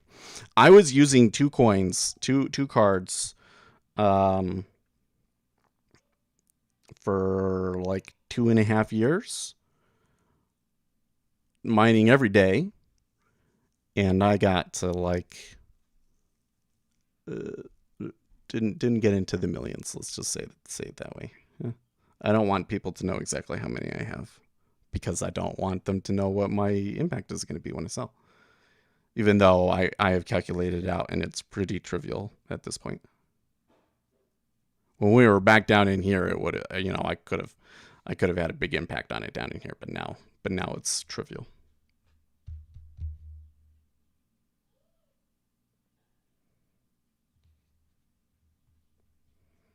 In Garlic Coin's arena, shrinking the 69 million supply, which only 7 million is controlled by a few, does not translate to higher prices. Well, it sure does if a million people come in and start buying. It's so like you need to realize, come on, dude. If the TikTok community catches on to this thing and realizes what they have there, where there's a coin that has a low max supply, and is 100% about memes, just like all of these other things, and already has a pretty established coin. I mean, in terms of like the size of the community, the Garlic coin is probably the largest meme coin community out there among coins that haven't already gone and done crazy things. Okay, like Dogecoin. Okay, so if TikTok or them were going to pick up on that, dude, it's not going to be $1. It's going to be like $50, $60, $70.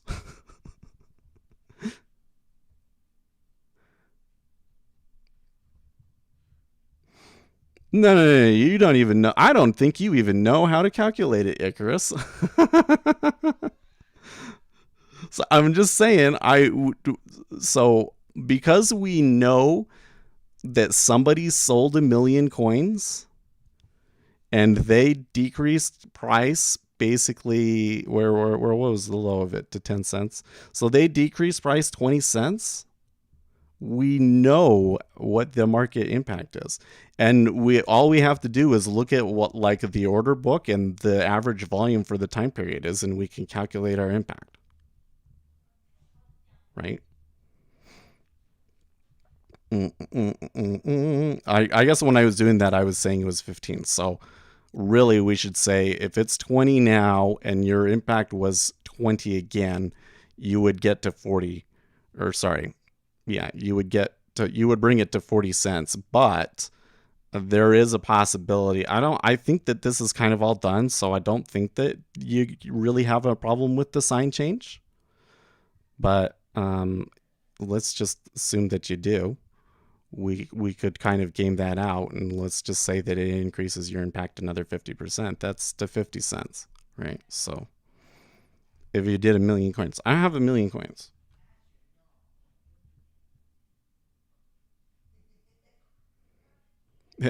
Speculator Seth may have set a limit of coin, but his voice reaches at least 50 people on and off daily, maybe 600 toss up. Yeah, well, it tends to be more around 250 to 300, but yeah. Well, it's kind of, one of the things I wonder is like the GameStop thing happened. Remember all of that? And when that happened, I was like, oh, well, we should talk about Garlic Coin. And then it was like right after that was when it started, when it went up to a cent and it kept going and yada, yada, yada.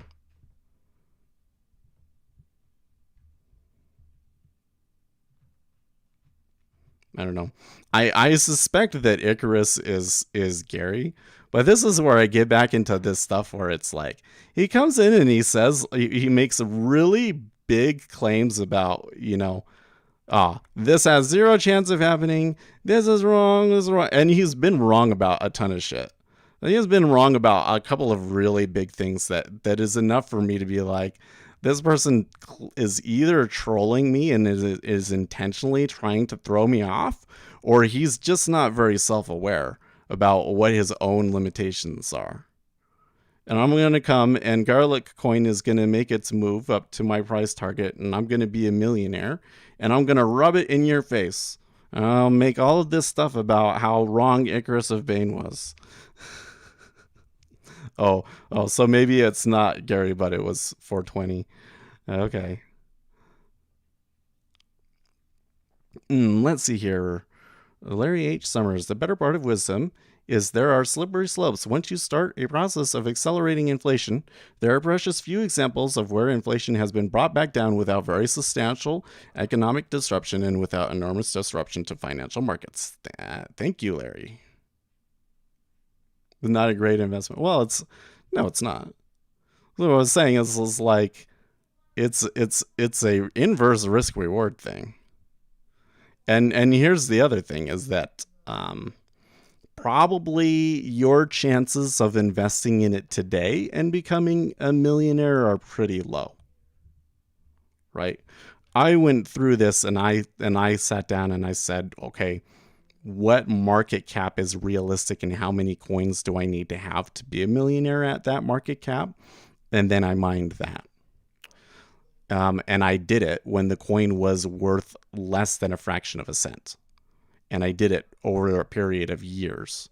So I was able to acquire a amount of coins that you would have to put a pretty substantial investment in right now to equal. Right. And that's why I was saying, like, okay, like, could you buy 1 million of it and then double your money and get out at $1? Probably. But I wouldn't do that unless that was $1 million is less than 1% of your portfolio, right?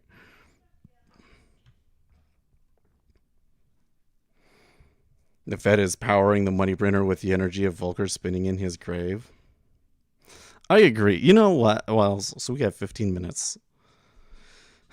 I think that Larry Summers is making a good point here.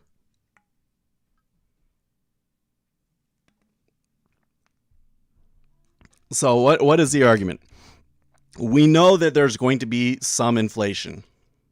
The Federal Reserve says it's transitory. And everybody else says, well, what if it's not transitory? And then the Federal Reserve says, well, if it's not transitory, we, the Federal Reserve, we know quite a bit about how to handle inflation, and we'll take care of it. And we'll use our tools to bring things back in line, right?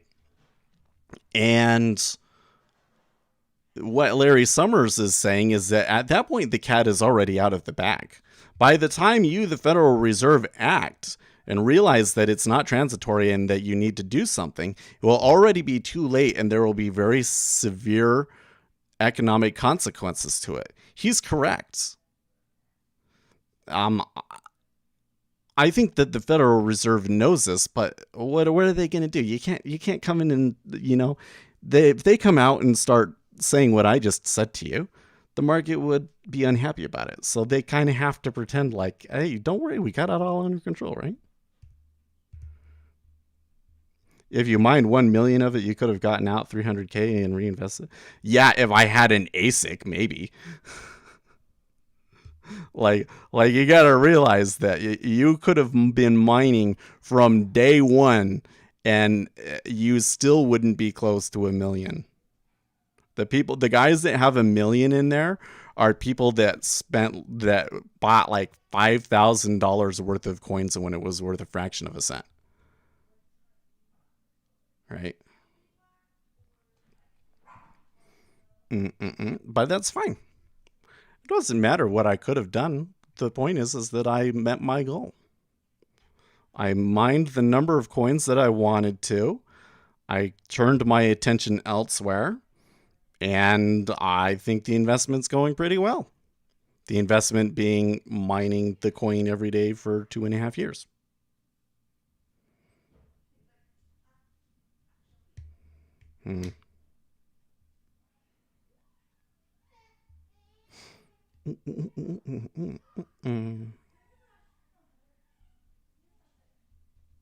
This is where I'm getting this. Like, I'm sorry, man. You don't seem very self-aware.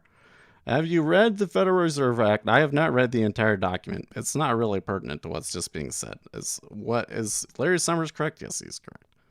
You're so caught up in yourself that you're so smart and you know everything. We got to come back to, guess what?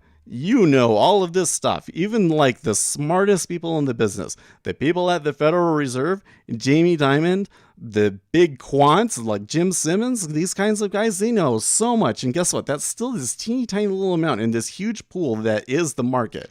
If that wasn't the case, there wouldn't be a need for the market. So when I come in and I see somebody come into the stream and they say things that's like, they're just directly contradicting you for whatever reason.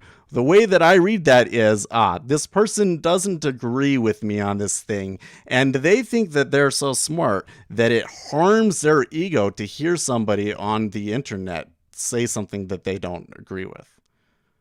And they don't have the perspective, the self-awareness to sit down and say, well, what do I really know and what do I really not know? Can I really 100%? Do I know that that garlic coin is not going to go viral on TikTok and take off? You don't. You can't. Nobody knows. It's random. These sorts of, did anybody know that freaking Dogecoin was going to go up to 70 cents? Like, holy shit. I'm sure that somebody predicted it, but it wasn't because they were smart, okay?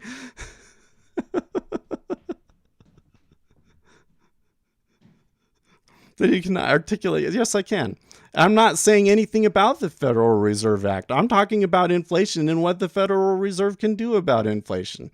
Is it the case? Listen, you can just go back and look at the history, okay? Have there been times where there's been inflation? Yes. Have they been able to deal with them? Yes. Were there negative economic consequences for them doing that? Yes. Larry Summers is right.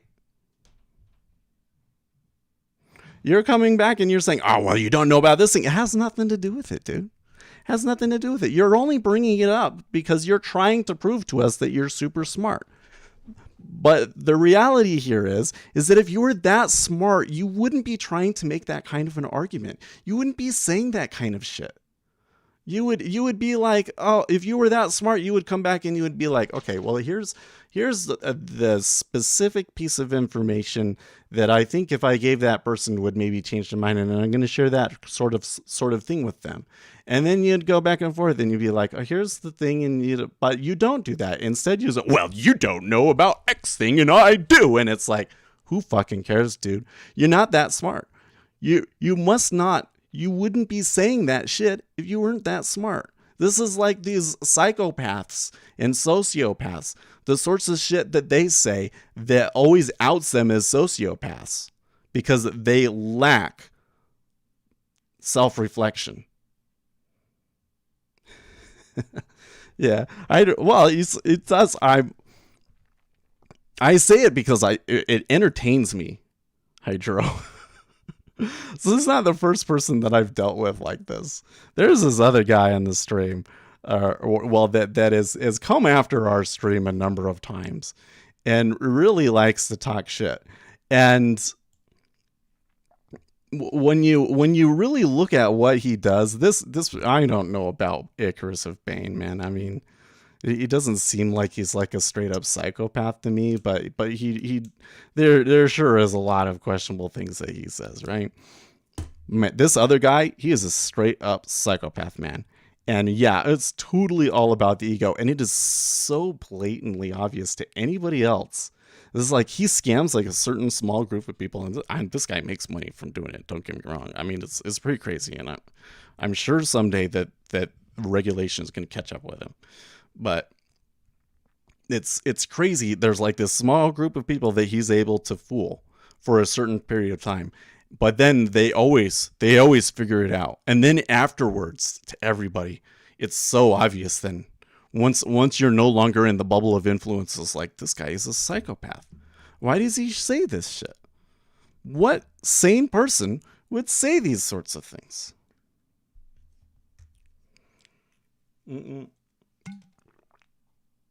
You say that I'm not informed enough, but you're not able to bring up a specific piece of information that disproves anything of what we're saying. The only argument that you're able to make is that you're so smart, and I don't really believe that you are. You get this? I'm really smart. You should listen to me. Isn't an argument. right? An argument is, here is a piece of empirical evidence. Here's something that you can go and look up and verify for yourself that contradicts what you're saying. And here is how it logically contradicts what you're saying. Like, that's a real argument, right? If you turn in and your argument is, I'm smarter than you and you should listen to me, then that is an immediate dead giveaway that you're an idiot and that you're not as smart as you claim. Okay? To somebody like me that is based on empirical evidence and science, and you've been sitting here listening to me, you know the way that I've gone through. You watch the videos where I say, hey guys, if you're looking for trading strategies, you should look for empirical evidence about how effective it is. And then what's the first thing that you go in and you do is you try and use the logical fallacy of appeal to authority to a group of people that don't know fuck all about who you are, and you think that that's going to convince anybody and then claim that you're smart? Are you kidding me, dude?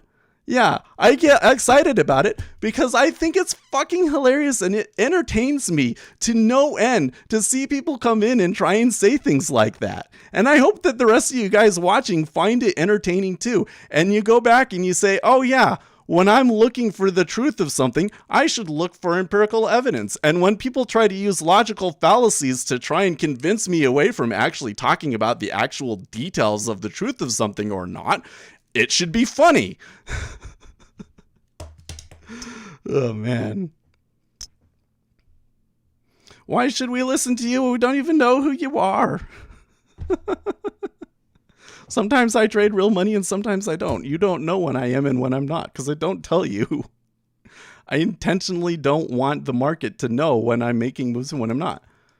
Yeah. It looks like I walked into some hot coffee. You did. You totally did, man. Go back. We're going to end the stream here in like 3 minutes. Go back. Watch the last 20 minutes of the stream or whatever. Like here's the other funny thing about it that like he's trying to gaslight me. Okay. Like he must think I guess I am an idiot in some cases. Okay. But what he's doing is he's coming in, and I'll just make an off-the-cuff statement that I don't think is really all that, crazy, okay? Larry Summers comes in and he says, hey, sometimes, or in the past, when they have tried to control inflation, inflation has a tendency to get away from you, and there's negative consequences to doing that, okay? Now, Icarus of Pain, you notice that he never even actually specifically said, you are wrong about X thing specifically. And here's why. What did he do? He came in and he said, well, you don't know what you're doing, Seth, blah, blah, blah, blah, blah. He's trolling, right? He's full of shit. And then he's trying to come in and he's trying to gaslight me. He's trying to say, well, you don't know what you're talking about. You're stupid and I'm really, really smart, right? You're talking to somebody that, like, I know a certain number of things that I know, and there's this huge group of things over here that, like, I've heard the term of and I haven't cited because these are like big books to read, okay? Like, there's a big group of things that I know I don't know, and then who knows how much is out there that I don't know that I don't know, okay? But then when I come in here to talk about something, and the person just comes in and he says, you don't know. Okay, listen, I have a pretty good idea. I know I'm not crazy. Okay. I know that I have a fairly average intelligence, maybe slightly above average intelligence. Okay. I'm not autistic. Okay. I'm not a lunatic. I don't have some sort of mental illness where I should be in the mental hospital. I don't have some sort of poor memory. So when people come in and they start saying things like that, trying to convince me that, oh, I don't really, I'm not really seeing reality properly because I'm crazy, you're trying to gaslight me. And I am not the kind of person that is vulnerable to gaslighting. Okay. I know where I am and what I'm at, and when people tell me things that are objectively not true, I know it. And when somebody tries to gaslight me, I know it. I'm going to keep him around because I think it's hilarious, and I think we could maybe get another day out of this, and then we could ban him. But give me a fucking break, dude. If you think that you're trolling somebody, you're creating entertainment for me, I guess. So maybe you're having success, but you're trying to get me to like question my own sanity and like my own knowledge and things of that nature. And you're just not. You're just falling flat on your face. Then articulate a strategy theme from hyperinflation. Well, so first, I don't think that we're going to get hyperinflation, to be honest with you. I think they will get inflation. And I think it'll be higher than we expect. I don't know if it's going to like spiral. I don't think there's going to be like Weimar Republic inflation. I guess it actually is, because hyperinflation, there's like a specific metric. I think it's something like if you have like more than 5% in a year or something like that, right? That might happen. I don't know. If he invests his money, like he wastes his time trolling here instead of running a good channel with his return on investment has to be abysmal. Yeah, exactly. I was just, so again, what kind of a person comes into somebody else's stream? They're really super smart. They know everything about investing. They're making tons of money at doing it. And so what do they do with their free time? They come into somebody else's channel and they don't actually make any arguments. They just call the person that's running the channel stupid. Who does that? Not somebody that's smart and is actually making that much money. I tell you that much. It's somebody that either just really wants to troll people and they think that that's going to be an effective way of trolling them, or somebody that does not have self-reflection. They have some sort of personality disorder, or maybe even actual full-on mental illness that prevents them from being able to actually see what they're doing. You get what I mean? Am I making an effective argument there? I think there's only two choices there. Because why? Because the person that's like super effective and really knows all of these things, what would they do? They would make an actual argument.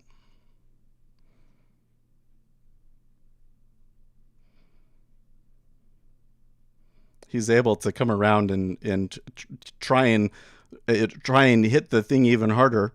So here he's saying, okay, then articulate a strategy thing. So like, I'm not necessarily going to make like a huge call on it, right?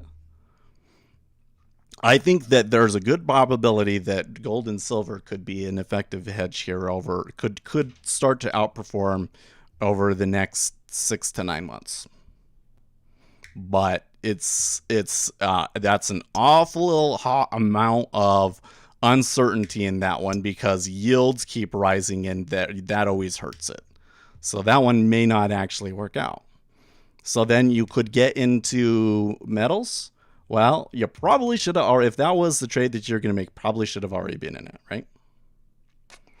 So they're all kind of taking a stop right here. But it's irrelevant to the point. You haven't actually made like a real actual point. Okay, well, let's hear your strategy. Let's hear your thing. What is the piece of information that you have? You're not actually make any kind of argument, then I just don't care. In the meantime, if we are good enough, we will keep up since we are holding assets. Yeah. Yeah, it is time for me to go. Thanks, Win. Okay, guys. Well, what should we call today's stream?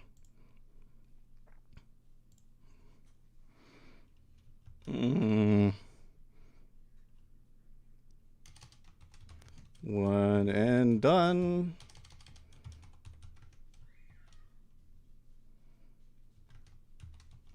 Miss Markets rally despite poor poor retail sales. That's what we're gonna call it. Oh, it's exactly 100 characters. BTC about to pump, by the way. Oh, it'd be interesting to see. I'm interested to see it, because they still haven't gone past the point at which I'm like, like the full on complete everything gets destroyed is, terrible.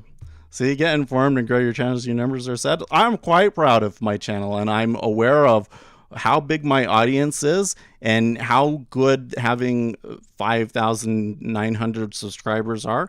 And I do a lot of market research on it, and I know that it's not hundreds of thousands of people, and I'm perfectly happy with that. And if you think that you're going to come in and make me feel bad about myself or question myself or hurt my self-esteem because you think, you don't have as many viewers as you think you should, that you're full of shit. It doesn't. Here again, you're trying to troll so hard, but I know exactly what you're doing, and all of this shit that you're trying to do are tactics that don't work on me, Icarus. Yeah, I was like, hey, maybe we'll get more out of him, but now I'm sitting here and I'm like, hey, you know what? He's just not good at this. It's not fun for me anymore. Stay profitable, friends.